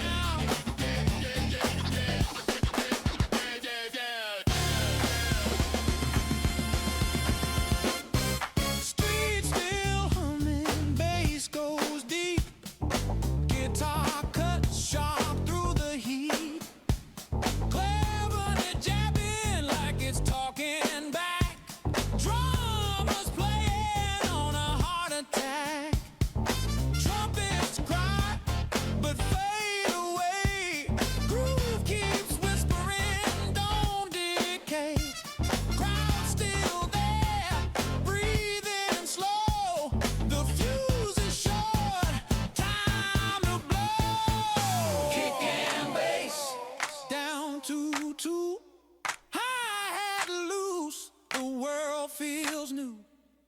Fingers snap, a single clap. Groove reclines, then overlaps. Cleverly dances, syncopate glide. Echo spills from the other side. Soft low murmur, crowd half gone. You can feel it, storm comes on. One snare crack, horns align. Bass slides up the dotted line. Drums go double, cymbal scream. City is caught inside the dream. Guitar wails, sweat turns gold. Groove too wild to be controlled.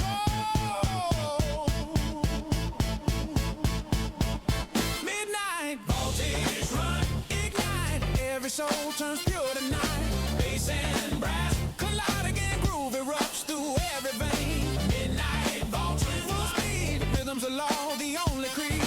Hands up high, let the thunder roll. We're alive in body and soul. Do-do-do-do, snare clap. Still hear that heartbeat overlap. Tape hits warm, horns drift wide. Groove just breathes and won't subside.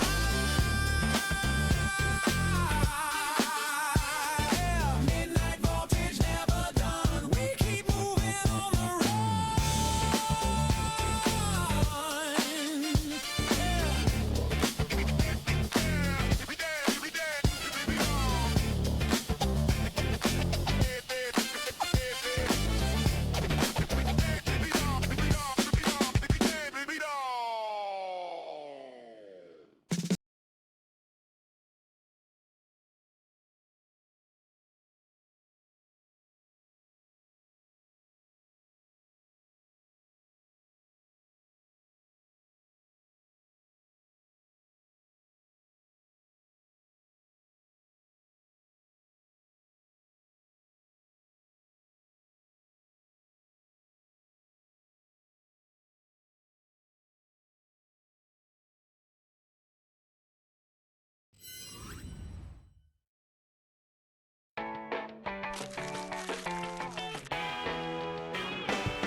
Welcome back to the second part of this evening's game night, where it's time for Front Page. And if you want to play, LGBL is the code. And there's a unicorn link. How's everyone doing? Did everyone get a chance to stretch your legs? Sorry, you got unlimited adverts there. Green Day, I'm glad it's resolved now. Optimac, CJ, Yoniak, Huds. Welcome all of yours to the stream. Good to have you here. And thanks once again to Lexi for that pack of Crossfire. Lovely to have some new writers in this season. Lexi is the first of a few new writers who will be featuring this season on Game Night. And like I say, if you want your opportunity to write some questions, head on over to the Discord, get yourself a Q4 account, the question writer role, and we'll go from there. This is Front Page, written by me, proof by Stimson's Angle. We'll see if you've been paying attention over the summer, basically. It's news quiz. And here's a message from our sponsor, TVP.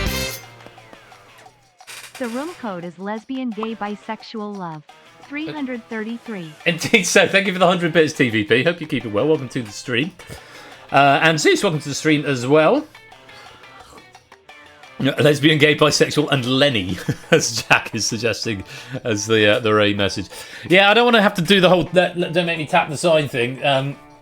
I think I said last season, I mean, obviously 22 minutes is a bit excessive when it comes to adverts. That's not my doing. I'll only ever play 2 or 3 minutes at a time, and only ever during the ad break, so that if people come and join midway through, they don't have to get them. So it's just, makes sense, bake in the breaks, put the adverts there. But yeah, if you're totally opposed to adverts, so tap the sign, there is a subscription button there.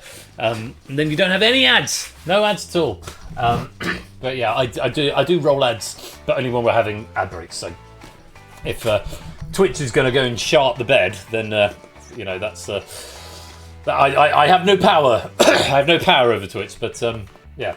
Anyway, come join the game for some news quiz. Very grateful to Stimson's Angle. I believe Stimson said they were on a plane tonight, as is BC, I think. So they both said they were going to hoping to try and get in for the lottery at the end of the night. So, but I'm very grateful to Stimson for proofing both Lexi's pack and my pack of Front Page. So, have we been paying attention? That is the question we have to ask ourselves. Have we been paying attention to the news? I saw a cheeky little poll. Will Andy Burnham appear in Front Page tonight?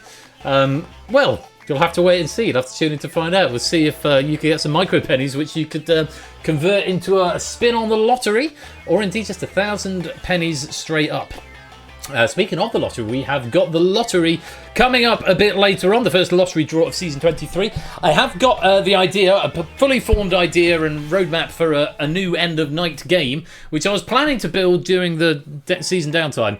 And as you heard, I ended up not really having much downtime, ended up having a lot of stuff going on. So, yeah, it was fun. But it is coming later on this season. As to... this hour has 22 minutes of ads, yes. As to other new formats this season, I'd say last season, I think after having not been able to do new formats for quite some time, we were possibly a little bit spoiled last season. Because what we did, we got Front Page, we got Picture This, we got The Drain, and we got Power Play all in one season. So I haven't got anything in the pipeline at the moment. I've always got ideas.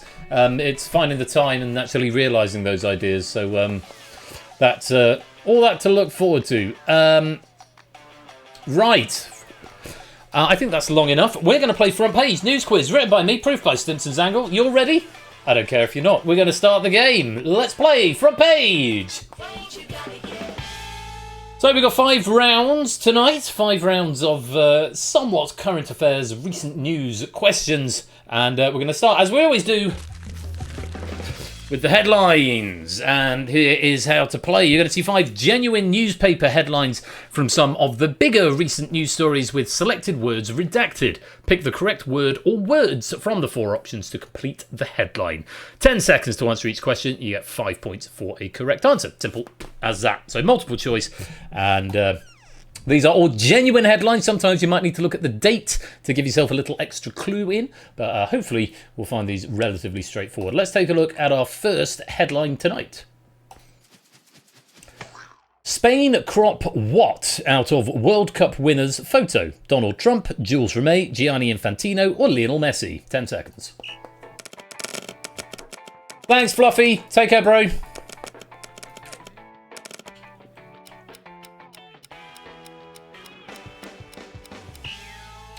Time and the correct answer.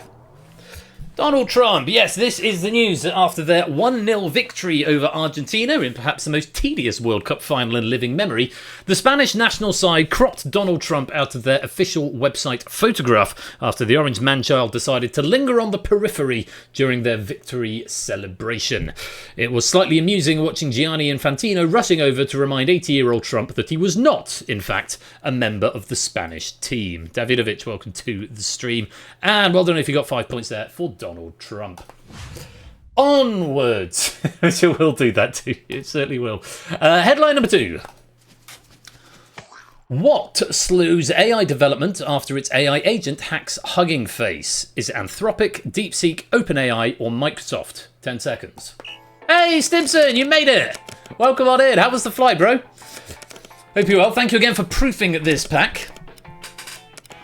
And the previous pack. The correct answer. OpenAI. This is the news that OpenAI have slowed their AI development program after an AI agent escaped its controlled testing environment, gained access to the open internet, and compromised Hugging Face's production infrastructure, all while attempting to complete a cybersecurity test. Anthropic later followed on and said, yeah, we've done that as well, and then I think Meta did the same thing. So, future's bright! The future's Anthropic. That sort of rhymes. Well done if you got 5 points for that. OpenAI was the answer. Yeah, test failed successfully. On we go. Headline, they said AI too many times. If you say AI enough times, then, you know, Claude appears behind you and says, you're absolutely right. Right, on we go. Headline number 3. Let's take a look at this.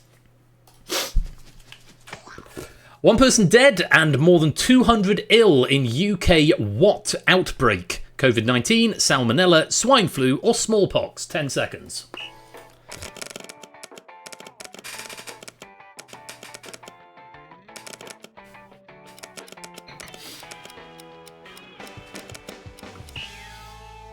I mean, there's definitely 2 up there that I'd be really worried if they'd come back. The correct answer, salmonella. Yes, this is the news that 1 person has died and more than 200 others have fallen ill during a UK-wide outbreak of salmonella that health officials have linked to people eating imported eggs. Smallpox, is that the one that's gone? Smallpox, there is no more smallpox now. COVID-19, that was a thing a few years back, you may recall. Swine flu, everyone remember swine flu? That was COVID before COVID. Swine flu, bird flu. People were like, it'll be fine. It'll be fine. And yeah, broadly, I think people were fine. And that's what I think a lot of people thought COVID-19 was. But yeah, we've got salmonella on the rise again from dodgy eggs. Well done if you got 5 points for that. Foot and mouth survivors. Yeah, indeed so. Oh, it's the US bringing smallpox. Oh, lovely. Good. Well, good for you, Abe. Good for you guys. On we go. Headline number 4. Nigel Farage misses Clacton by-election count due to what? Campaign to disrupt, simply not caring, holiday in Barbados, or eating dodgy kebab? 10 seconds. That is not Andy Burnham, that is Nigel Farage. Everyone loves a sequel here.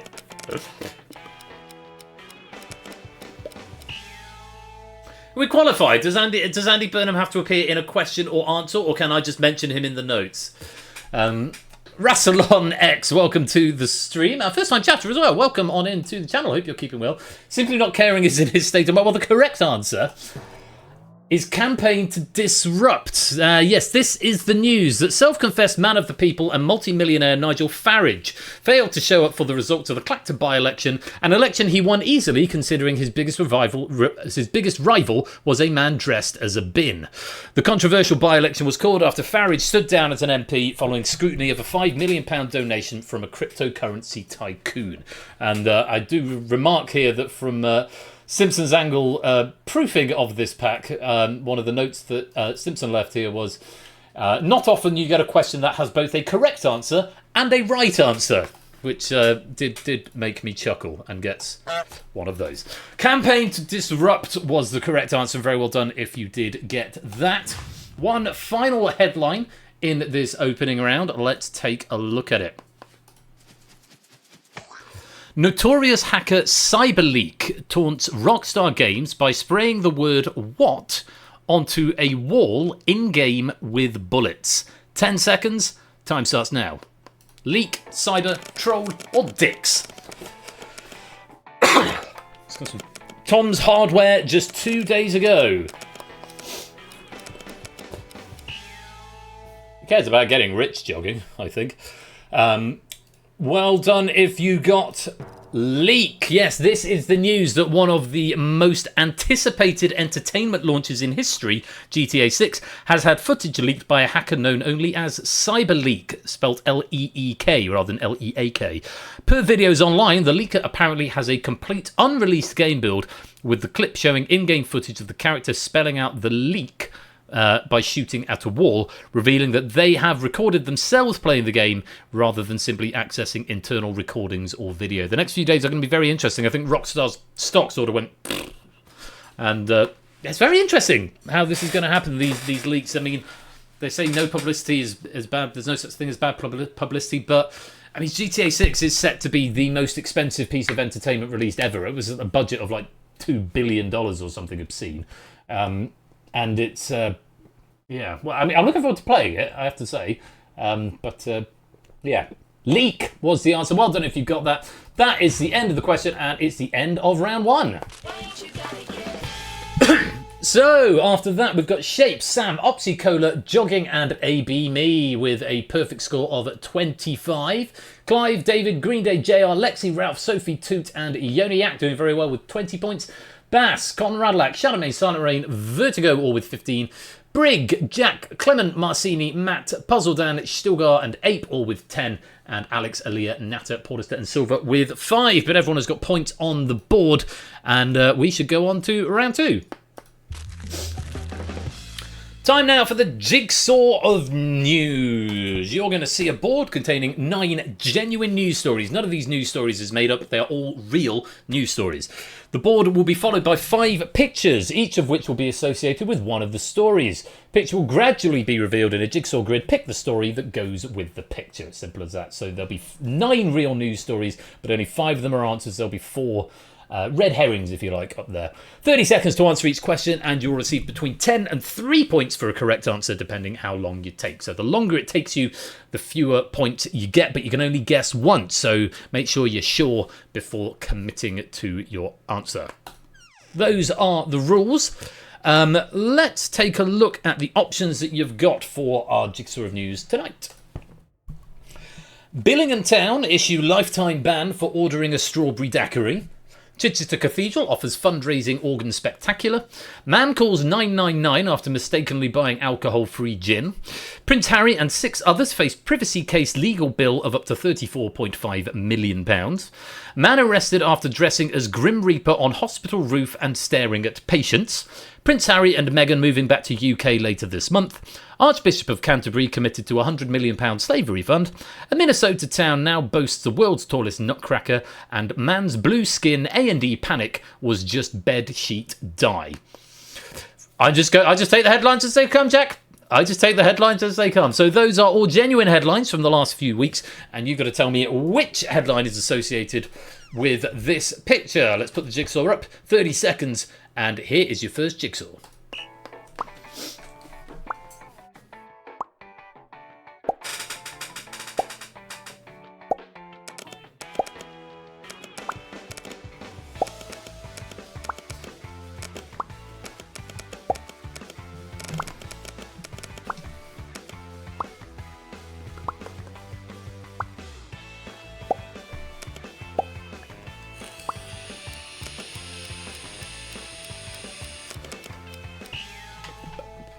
And that's time. The correct answer.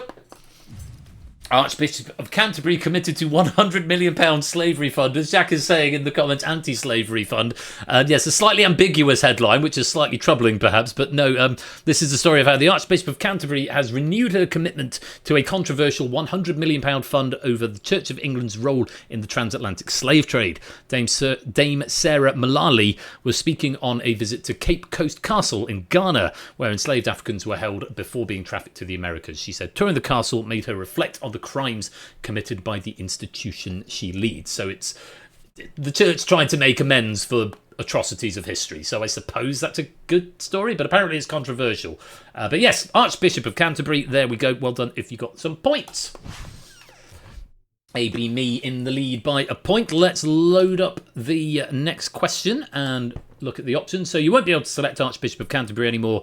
That's no longer a valid option, but there's still 8 up there, and we've got 4 more pictures to go. So let's take a look at our next jigsaw. 30 seconds. Time starts now.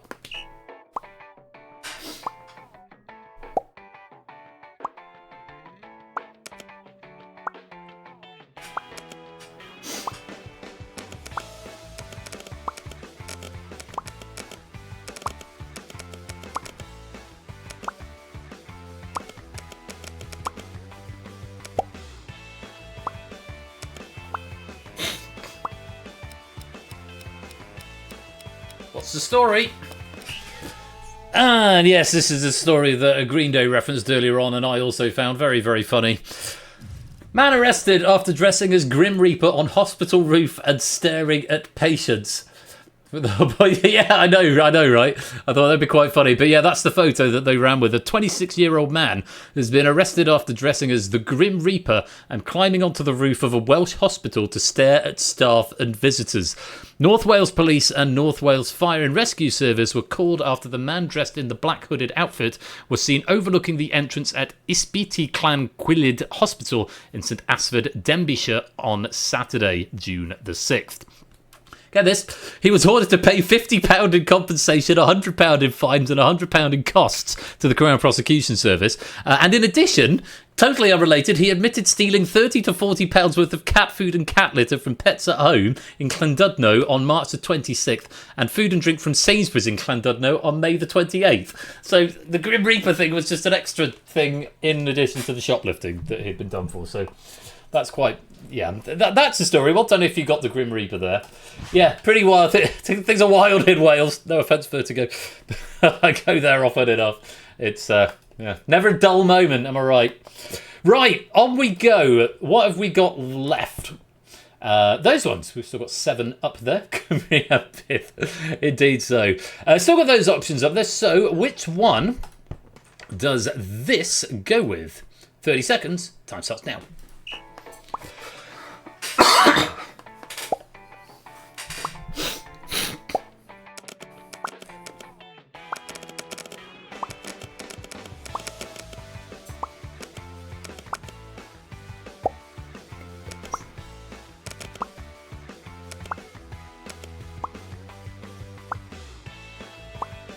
Oh, everyone's got an answer in. Lovely stuff. It looks like everyone's got a green answer as well, which is even better. This is, of course, Billingham Town issue lifetime ban for ordering a strawberry daiquiri.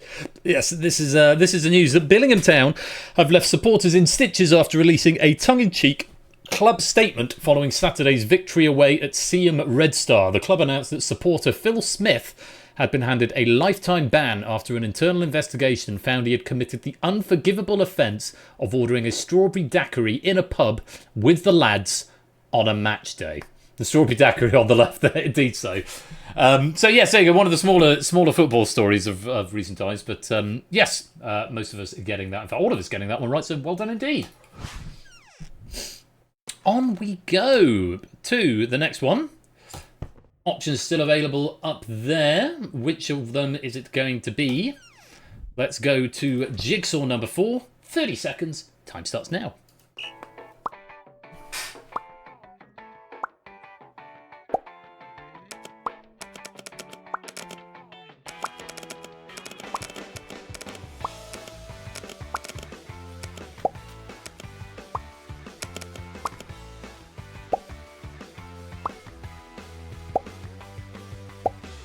So another sea of green.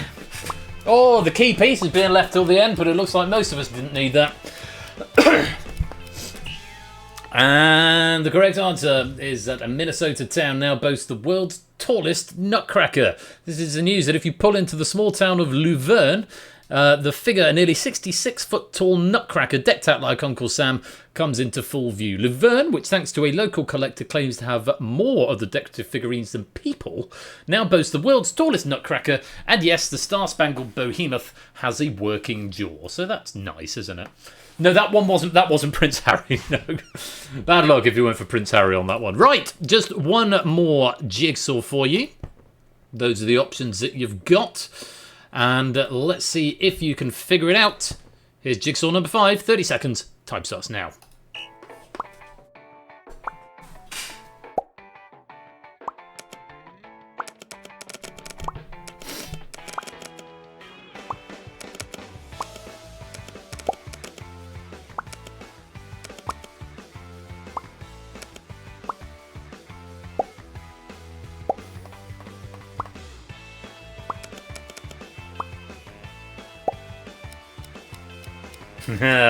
Oh, you trickster. Trickster, yeah, a few people going early there. This one is Prince Harry and 6 others face privacy case legal bill of up to £34.5 million. Yes, this is the news that Prince Harry and 6 other public figures face paying up to £34.5 million to the publisher of the Daily Mail after a High Court judge imposed an exceptional order for legal costs over their failed privacy case. 7 claimants, also including Sir Elton John and Liz Hurley, must pay an initial £9.54 million by Friday of next week to Associated Newspapers Limited. The judge ruled that the case was a rare one in which the claimant should have to pay far in excess of the costs that had been agreed before trial, criticising how they presented their claims as unreasonable to a high degree. This was covered on The Rest is Entertainment a few weeks ago about how these claimants have got this enormous bill to pay the court fees of the people that they attempted to sue because everything that they said, and obviously now in the sort of distasteful position of having to defend the Daily Mail, but the things they alleged were simply not provable. And so, yeah, they've been, and it's mainly Prince Harry and Elton John who are footing the other side's legal bill. So, yeah, there you go. It's not the story of Prince Harry and Meghan moving back to the UK later this month, although that is Prince Harry, I can confirm. Right, that is the end of the question and the end of the round, so let's check out the scores at the end of round 2.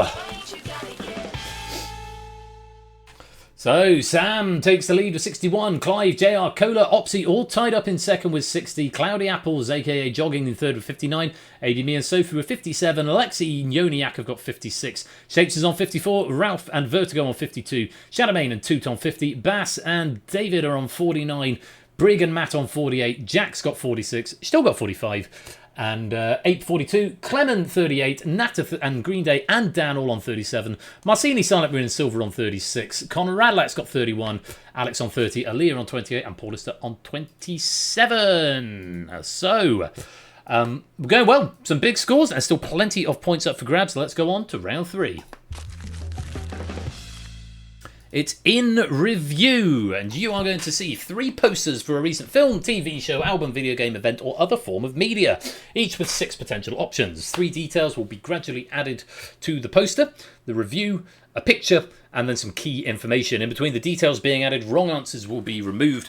You've got 7 seconds at each phase of the question to decide whether or not to answer. And you'll get between 10 and 2 points for a correct answer, depending how many pieces of information you require. You may only attempt the question once, so choose when to play wisely. Okay? You don't have to play straight away. You can wait for more information, but once you've had a go, you cannot have another one. So, that's the rules. Them's the rules. Let's take a look at our first in-review poster. That's load question. Now press show. Yes, question will display on next cue. Thank you, log. Right, let's show the poster. So your options are Coyote versus Acme, The Odyssey, Animal Farm, Moana, Spider-Man Brand New Day, and The End of Oak Street. These are all films released in summer 2026. We're going to start with a review. If you want to play, it's worth 10 points. Here is that review. It has more than enough good gags and good pathos and good dang moments to justify its existence. 7 seconds if you want to attempt now, and the time starts now.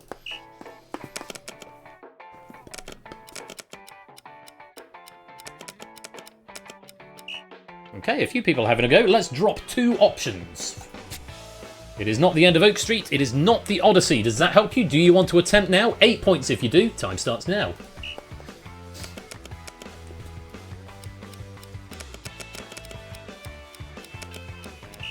A few more people having a go. I'm going to show you a picture clue next. This may help a few of you out. 6 points if you can solve it with that picture clue. Time starts now.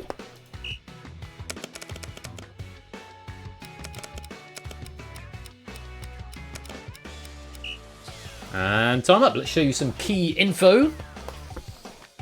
This film almost didn't happen, as Warner Bros. Were originally not going to release it for tax purposes. 7 seconds.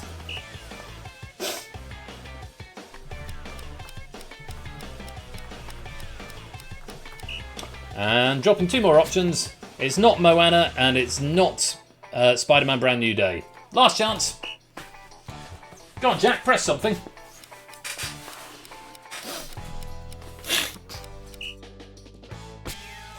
Coyote versus Acme is the film. It almost didn't happen. Yes, this is it was reviewed this week by Mark Kermode, so I assume it either came out like a couple of days ago or next week, but it is one of the summer blockbusters. It's been favourably reviewed so far, and we're very glad that it's got to see the light of day. I'm looking forward to seeing it myself. Coyote versus Acme. Very well done if you got that.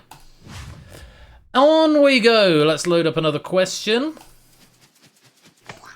And your options are Toy Story 5, The Odyssey, Animal Farm, Moana, Spider-Man Brand New Day, or The End of Oak Street. You will notice that there is a bit of a theme running through here because we've had a lot of summer blockbusters, and it occurred to me it would be, this is one way to write this round, is just replace the answer it was last time and then use the same ones. So, all films released in summer 2026. Let's start with a review. Yes, Nata, recurring answers, that's what they are. Well, very, very good. Yes, it's too long, but the bits of it that work on a genuine emotional level. That is your review. 10 points if you want to attempt it now. 7 seconds. Time starts now.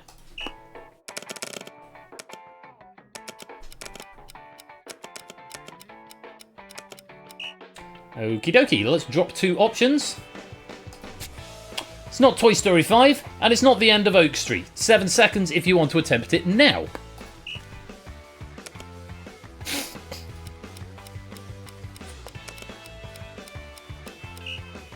Okay, let's show you a picture clue. 6 points if you want to attempt it now. 7 seconds. Time starts now. Yes, John Cena is in Coyote versus Acme. Okay, let's show you the key information. Tom Holland and Zendaya reunite, not for the first time this summer, to take on Michael Mando. 7 seconds. Starts now.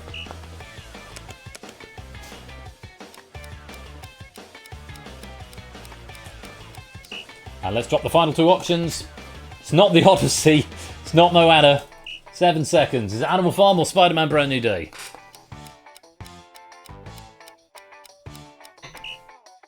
And that's time. It is Spider-Man Brand New Day. A lot of players going for the 10-pointer there. Going for, oh, it's a bit too long. It must be The Odyssey. But alas, no, it was Spider-Man Brand New Day. This comes again from Mark Kermode from Komodo Mayo's take. Didn't actually say The Odyssey was too long. I mean, if a film is allowed to be long, The Odyssey is a film that I think you could probably say is allowed to be long. But yeah, Spider-Man Brand New Day, very well done. If you waited it out to get a little bit more information to be sure on that one. Let's reorder the board. Sam takes the lead, 77, 7 points clear of second place. Let's load in number 3. Options are Toy Story 5, The Odyssey, Animal Farm, Moana, and Sons, or The End of Oak Street. Let's start with the review. I think it's essentially rubbish, but I would be lying if I said I didn't enjoy it and I didn't find certain sequences in it genuinely exciting. 7 seconds if you want to have a go now. 10 points available. Time starts now.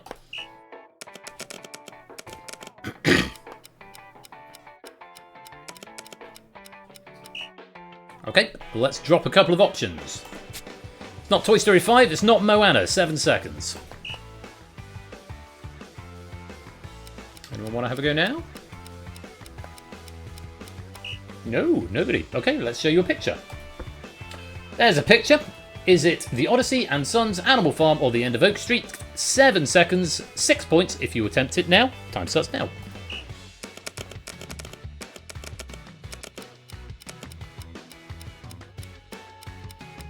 Okay, let's have some key info for 4 points. Written and directed by David Robert Mitchell of It Follows fame, a 1980s family has to set aside their differences and work together. Also, there are dinosaurs. 7 seconds.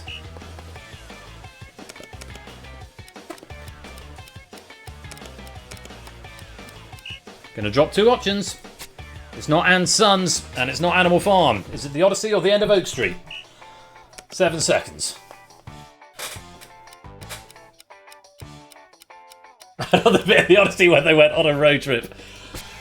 It's The End of Oak Street, which has been an option in every single edition of Front Page so far and has finally been the answer. Yeah, The End of Oak Street, because I thought there was a lot of rumours that it was sort of a Cloverfield spin-off originally, because J.J. Abrams was involved with it somewhere, but Turns out it's not. And yeah, Mark Kermo said, I think it's essentially rubbish, but I'd be lying if I said I didn't enjoy it and I didn't find certain sequences in it genuinely exciting. Haven't seen it myself yet. Looking forward. I've not seen any of those 3 films yet, but again, looking forward to seeing them in due course. Very well done if you got some points. Let's reorder the board. That is the end of In Review, so let's check out the scores at the end of round 3. So, Clive with I beg your pardon, Sam with a healthy lead, 83. Clive and Cola and Opsy tied up in second with 76. And AB Me is in third with 75. Still a bit of a way to go. We've still got 2 more rounds, including the accumulator round at the end. After the Cloverfield Paradox, I'm glad it's not a part of the Cloverfield. I watched the Cloverfield Paradox on the way back from Tunisia. It's not as far away as you think. It's a 2.5 hour flight. I watched the Prestige on the way out there and the Cloverfield Paradox on the way back. I probably enjoyed the Prestige more. I've seen them both before, but I didn't. Did I not mention it, Lewis? I must be one of the few people that didn't hate the Cloverfield Paradox. I thought it was really good. I thought it was well acted. I thought it was an exciting story. I mean, it wasn't really a Cloverfield film. It was sort of bolted on, but then neither was 10 Cloverfield Lane. That's the whole thing with Cloverfield. They can do, that sort of anthology thing, and every film can be very, very different. But yeah, no, I quite enjoyed. Happy you enjoyed it. Thank you, Baz. Yeah, it wasn't horrendous. It's fairly fun watching, isn't it? And some funny moments in it. Anyway, let's go on to round number 4. Did I get really very drunk? Not really, David. No. I mean, we had an open bar. Actually, I stopped drinking after Thursday. We arrived on the Sunday, and I drank through to the Thursday night, and I didn't drink on the Friday or the Saturday. I started to get a bit fluey at that point, so just man flu sort of thing. But yeah, I didn't get massively drunk while I was there. Anyway, round 4 is the odd one out round. You're going to see 2 sets of 4 pictures, just the 2 between you this week. Pick the odd one out in each set. At least one of the pictures will relate to a recent news story. 15 seconds to answer each question, and 8 points for a correct answer. Okay. So, 16 points available in this round, because there's only the 2 of them. Yeah. Always bear in mind, one of these will relate to a recent-ish news story. Okay? So, let's load them up. I've got all 4 pictures loaded, which is great. So, your 4 are Sir David Attenborough, the University of Reading, the United States of America, and Winnie the Pooh. Yes, I am aware that there are 2 of them with butterflies on their noses. Is that your horse of residence, David? Nice. So, one of those is the odd one out. Try and think what they might have in common. Think about how they might relate to a recent or recent-ish news story, and then determine the odd one out. It's worth 8 points if you can figure it out. You've got 15 seconds, and your time starts now.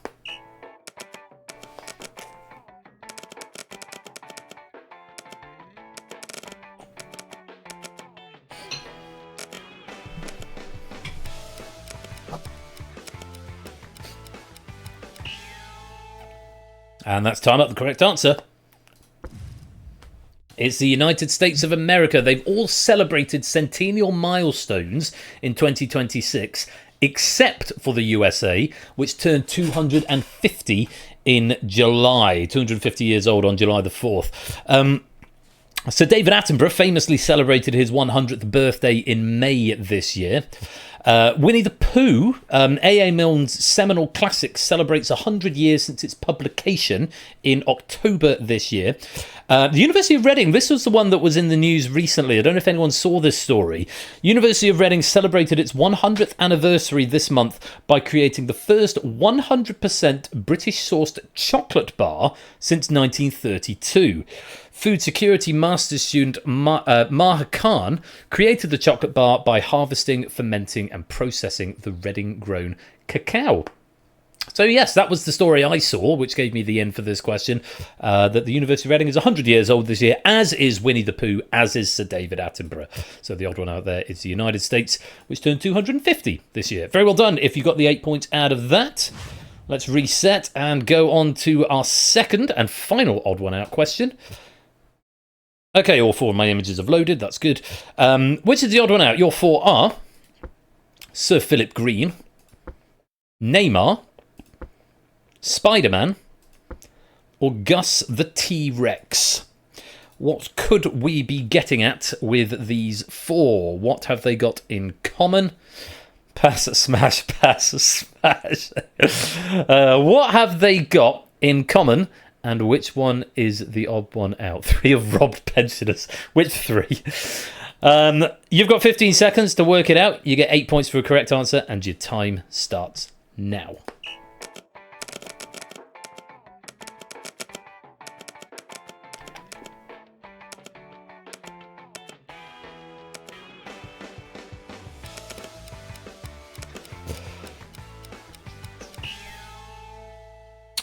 Okay, I will reveal the correct answer, and I can tell you that they've all been the most expensive in their field, except for Sir Philip Green, who once sold high street chain BHS for £1. So Sir Philip Green is the odd one out. I've got dropped my pipe on the floor. I've got a new pipe, actually. That's a new thing that happened. I've gone onto the little pod unit now, so dragged kicking and screaming into 2026. So Neymar was the subject of the most expensive association football transfer of all time when Barcelona sold him to Paris Saint-Germain in 2017 for, wait for it, £200 million.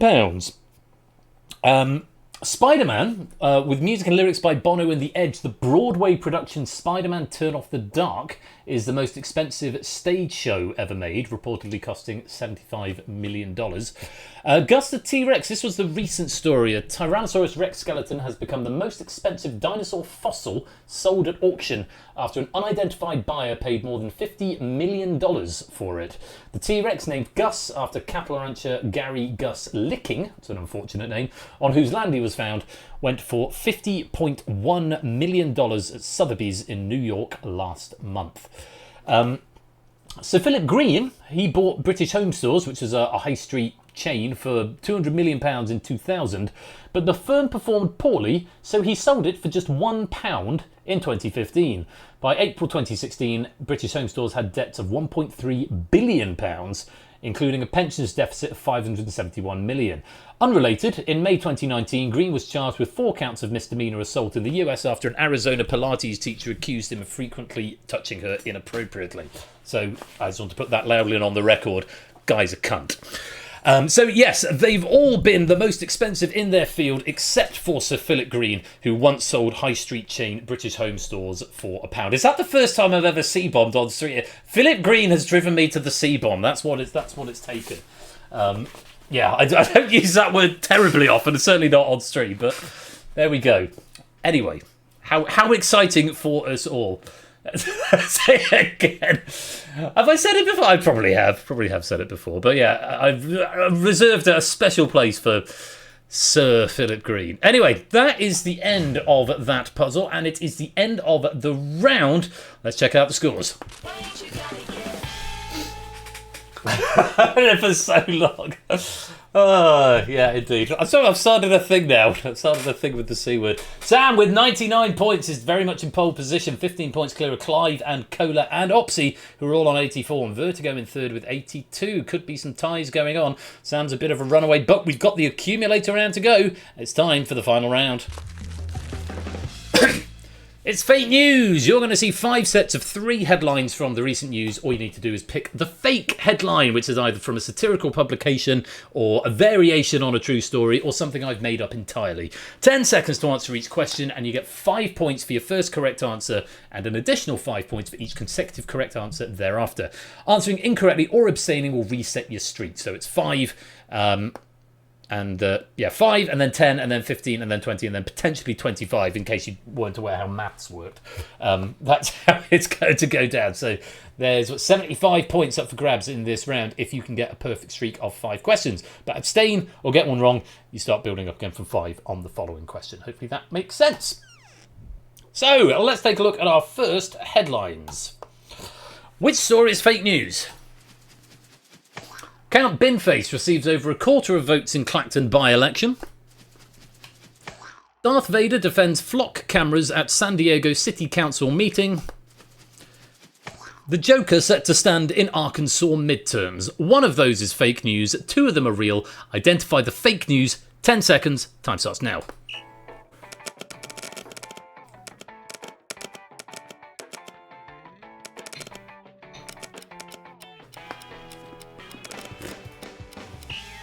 Interesting. I thought more people would get that. Correct answer? The Joker set to stand in Arkansas midterms is not a real news story. That's something I made up. Count Binface genuinely received over a quarter of the votes in the Clacton by-election. Most of the rest went to Nigel Farage. I thought the Darth Vader one might throw people because it's a very specific headline that I might not have made up. But, that's a real thing. Darth Vader defends flock cameras at San Diego City Council meeting. There's a man dressed as Darth Vader. So, Darth Vader, that was the real one. Darth Vader and Count Binface. The Joker was fake news. Well done if you got that for 5 points. On we go. Let's go to our next trio of headlines. And your options are, which story is fake news? Australian flies kite for over 24 hours to break record. Woman writes 150 words on a sticky note to break Guinness World Record. British man breaks world record by balancing 34 teaspoons on his face for 1 minute. One of those is fake news, and it's worth some points if you can identify it. 10 seconds. Time starts now.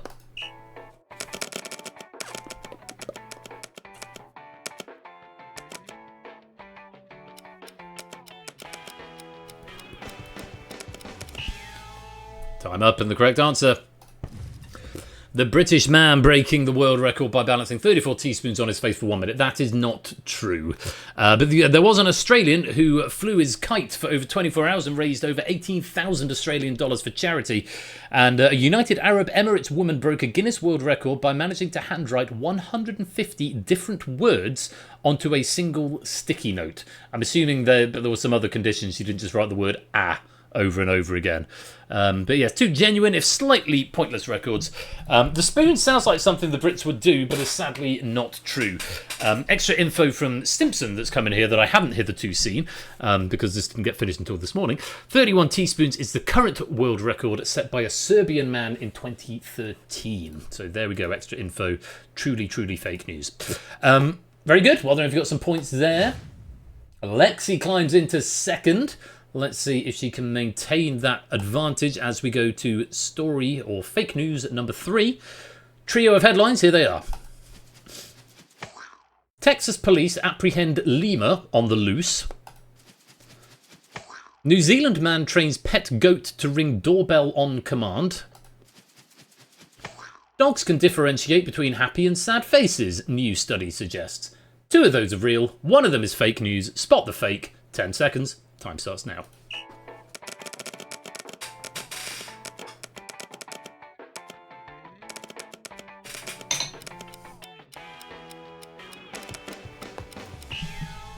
Time. Correct answer. Of course, it's the doorbell. I made that one up. Yes, but Texas Police, the Belton Police Officers Association, said on social media that officers were dispatched recently to a report of a lemur on the loose. Suspect was described as fast, furry, and refusing to cooperate, the Post said. As to the other one, I think most dog owners probably knew this anyway, that dogs can tell if you're in a good mood or a bad mood, but man's best friend knows how you feel, as scientists have found that dogs can distinguish between emotions in people's faces. University of Vienna's findings are the first direct evidence of its kind that the animals possess the ability to read and respond to positive and negative emotions. Just ask a dog owner, they'll tell you that anyway. You come home and you've had a bad day, your dog knows about it. And they'll come. Dexter certainly does. He comes and gives me cuddles if I'm in a bad mood. Anyway, well done if you got some points there. Let's reorder the board. Toot climbing up to third. He's climbed from the mid-table right up into third place with just 2 questions to go. Let's see our next trio of stories. Ring flushed down New Jersey train toilet returned to owner. 8th grader's voice drops 6 octaves over summer. DC Bomb Squad identifies suspicious device as adult toy. Of these 3 sensational stories from this summer, which one is fake news? 10 seconds. Time starts now.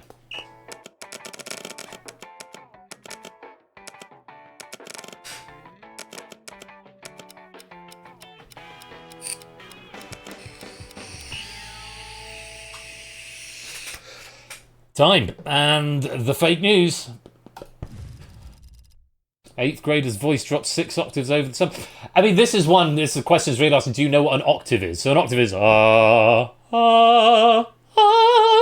That's 2 octaves. To drop 6 octaves, I mean, something is not right there if your voice has dropped 6 octaves over the summer. This headline actually comes from The Onion. The other two are real. So yeah, a New Jersey woman who accidentally flushed her wedding ring down a train toilet was reunited with the precious object thanks to New Jersey Transit employees. And a suspicious object left outside a Washington, D.C. firehouse shut down rush hour traffic and prompted a bomb squad response before being identified as an adult toy. So yes, they were the real headlines, and the 8th grader's voice dropping is the fake news. Let's reorder the board. Toots into second, Lexi into third. Sam's still got the lead. Sandy Burnham, very good. Very good indeed. I've only just spotted that, but we've got one more question.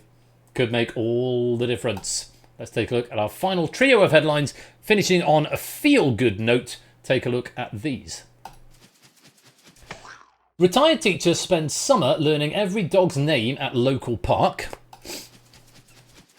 Boyfriend secretly trains for 2 months to surprise girlfriend and run alongside her in dreaded first half marathon. Duck becomes emotional support animal that unexpectedly heals a golden retriever. 2 of those are real. 1 of them is fake news. Which one is it? 10 seconds. Time starts now.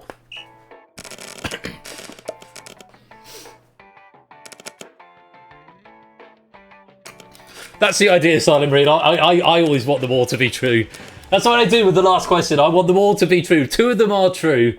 1 of them is fake. And there's a mixture of answers coming in here. And I can tell you, there's 1 that I made up and 2 that are real. And the fake news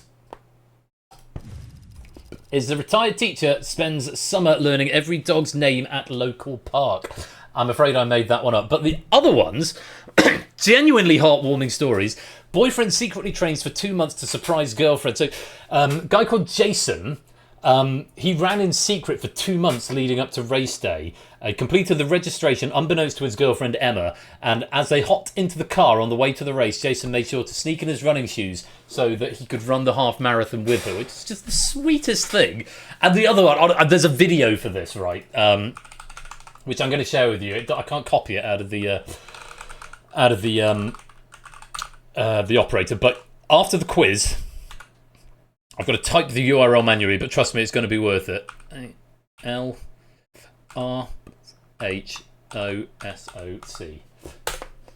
After the quiz, go and have a look at that. So, a duck has become the emotional support animal. So, a golden retriever called Barley started having seizures a couple of years ago, and the family medicated it, which stopped the seizures, but it sort of made them, less bouncy and less active and a bit more sad. So adverse side effects. But Barley has developed a friendship with a duck called Louie, and now doesn't have seizures and has returned to their old personality. It's a wonderful, heartwarming story. That video is about 2 minutes long. Oh, not available.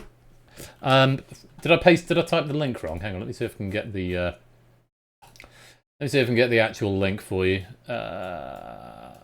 I'll post it in Discord after the stream, but yeah, definitely worth your time going to watch that. So I'm sorry about the retired teacher, but 2 lovely stories there to finish the quiz on. Let's add on those points, and we can see we have got a change at the top. I don't think he's been in the lead the whole game, but he's stolen it at the end with that streak of questions. And at the end of the game, it's a bronze for Clive with 119. It's a silver for Sam, pipped at the post with 129. But our gold medalist and front page champion tonight with 147, it's Toot! GG's Toot, GG's indeed. And let's just have a quick look in your medal cabinet. Have you won one for... That's 2 golds now for front page. Unless it's just updated it here, which it is entirely possible it has. Or you might have genuinely won 2. Sam, I think that's your 2nd silver. And Clive has it... I have a feeling it's actually already updated the medal cabinet for me in real time. So actually, Toot, that is your 1st gold. And Sam, that's your 1st silver to go with the gold. And Clive, it's your 1st bronze for front page, so very well done. Well, quiz isn't over yet. We may yet get some Burnham, because we're not quite done yet. Because before we go, there is just time for the caption competition. And I've got, 3 final stories to wrap up the night. Time for the caption competition. Type them in chat, I'll give you a few minutes. I picked my favourite. I'll give 100 pennies to my favourite. Yeah, we've got And We Leave You With News to go, haven't we? Blinded by the Light. God, it's Prince Andrew. Yeah, that doesn't really relate to it being a vicar, does it? Anything else? Young man mistakenly looks at amateur comedians trying to answer a caption competition. Now the boys. Wait, God is dead. Thought they brought it home. You cannot see, man. Protect me from being blinded. He will see a positive legacy of the start of the Premiership. Tell me it's the latest VR game. Local medium channels. What a horrible day to have eyes. Why does that sign say obey? Blinded by the God's light. I'm going to give that to Yona Yak. That's tickled me. Yona Yak wins the bonus pennies. Bonus 100 pennies. Yona Yak. What 100 pennies? Wait, God is dead. Very nice indeed. On which note, we say thank you to the question writer, that's me, to the question proofer, that's Stimpson's Angle, to our players for playing along at home, and to our audience watching along. And I leave you with news that in Tokyo, a pair of tech titans have decided to settle their differences in what they refer to as the old-fashioned way. Canned laughter there. In Ohio, an Italian tourist regrets his decision to sample the dish described to him as a local delicacy.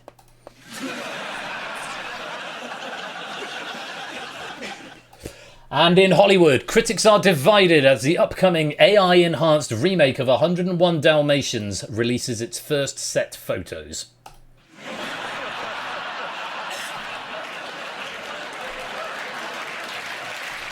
Good night!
No Burnham tonight.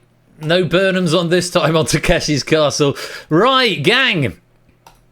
Just time for the lottery draw at the end of the night. So I see Conradlac wants a pre-lottery lottery. There might be a couple of other pre-lottery lotteries to come as well. I'm just going to get the software loaded up with that code. And it is Saturday night, so it's going to be lottery mode. The first lottery draw of season 23. How exciting! Do stick around to increase those penny banks.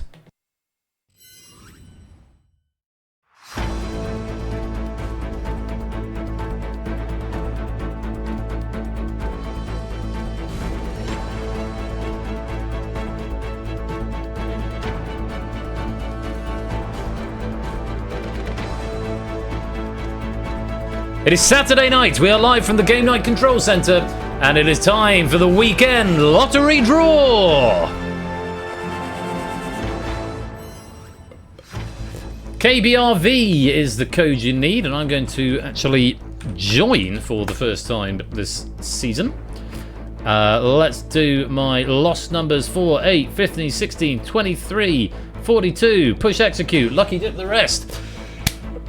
As you come and join for the lottery, a quick reminder that season 23 is now up and running, and I'm going to be back on Thursday night, this coming Thursday. And this Thursday, moreover, is my birthday stream. So we're going to enjoy Power Play by John, Plinko by BC, and Picture This by JR. I might have a drink on Thursday, alleviating the no drinking on your birthday, because it's sort of my birthday party, which will have meant I'll have drunk Tuesday, because I'm going out with the running guys, Wednesday, because it's my actual birthday, and then Thursday, because it's my party with you guys. But I think that's fine, and then it will be, So sobriety until Christmas, probably, maybe. So please do come along Thursday the 27th of August, 8 p.m. right here, twitch.tv/royal_flush. Tell your friends as well. Don't forget to come and join the Discord. And if you missed any of tonight's episode or want to go and catch up on past episodes, you can do that at perceptiveshare.com/on-demand. If you are watching on YouTube, don't forget to like, subscribe, comment and share and all the rest of it. If you're just here at the weekend, next Saturday, we have got The Escape Artist by Arun, Defcon by Fluffy Bunny, and The Purge by Samster. I do hope you will come and join me for that on Saturday the 29th of August. And here's a message from our sponsor BC. He's landed. Hope stream has been good fun. Oh, terribly good fun, BC. Great start back to the season. Thank you for the 33-month subscription, and I hope you had a safe journey home. Yes, Powerplay, Plinko, and Picture This for my birthday stream on Thursday. Escape Artist, Defcon, and The Purge next Saturday. BC, welcome to the stream. Join the Discord. And all those other nice things. I'm going to give you 30 seconds to come and join. 39 of you in, so there's one more seat in the front if you would like to come and join the lottery. Let me finish going through these raid messages, because then I've got to pick a raid message and we've got to go raid somebody.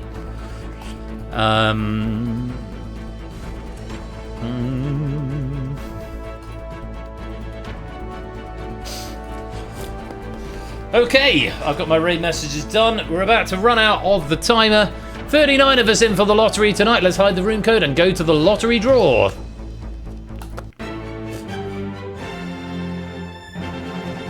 And tonight we are using Guinevere and set of balls number 4. Here's what you could win tonight. And there are 2 lotteries, Conrad, Lack and SJ, that I will do after the main lottery draw. So anything from 100 if you just match the bonus, all the way up to 250,000 pennies if you can match all 6 numbers. Very best of luck to you all. I hope Guinevere and set of balls number 4 are with you. Let's release those big money balls.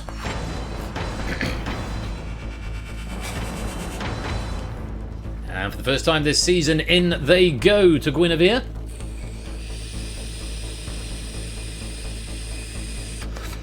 Rattling and tumbling around. Let's see if fortune favours you tonight. Good luck. Let's start the draw.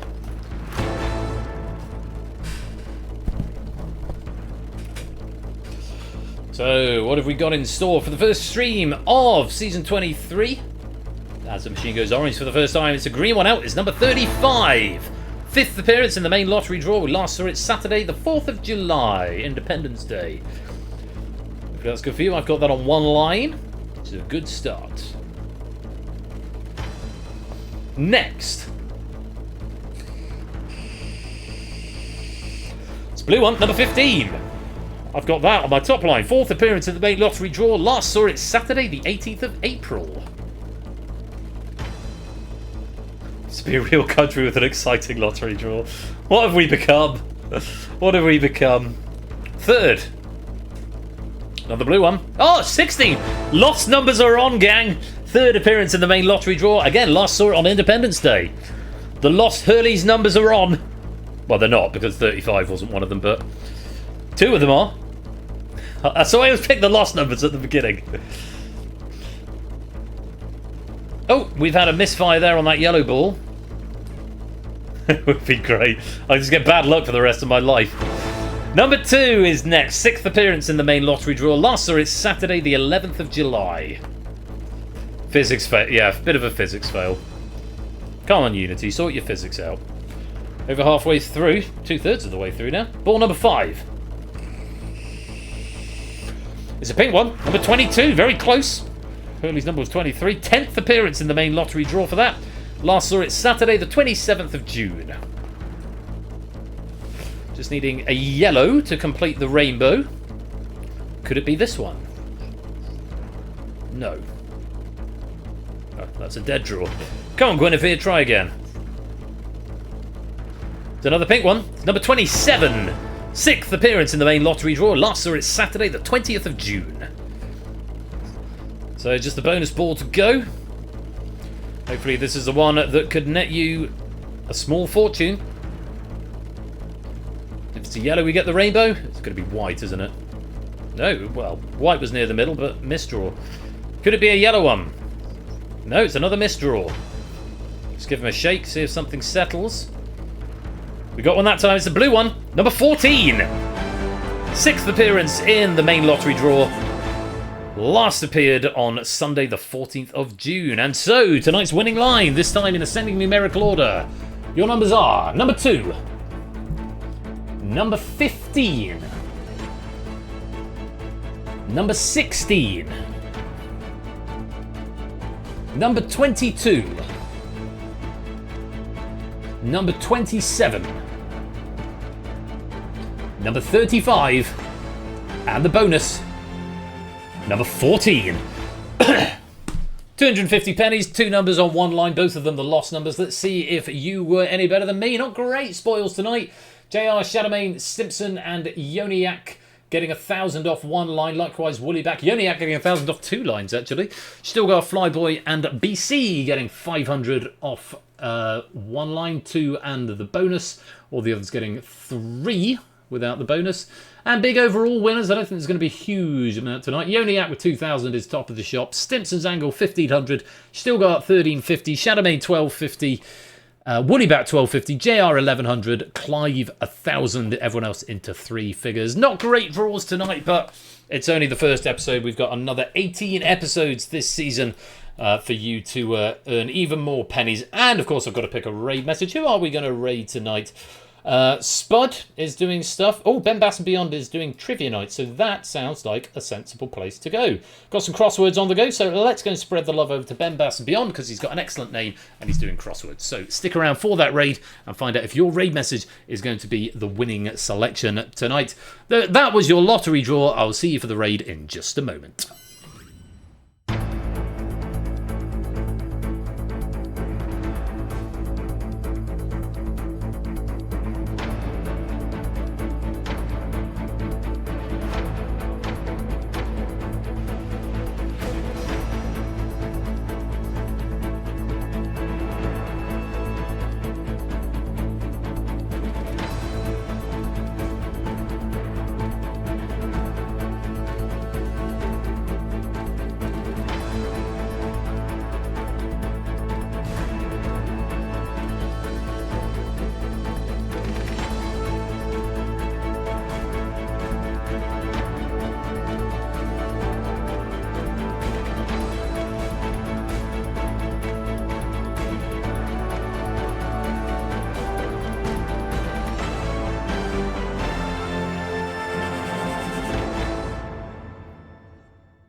Well, friends, apart from the post-lottery lotteries, which I've just lined up for Conradlac, SJ, JR and Silent Marine, that is it for the season premiere. But let's do these post-lottery lotteries.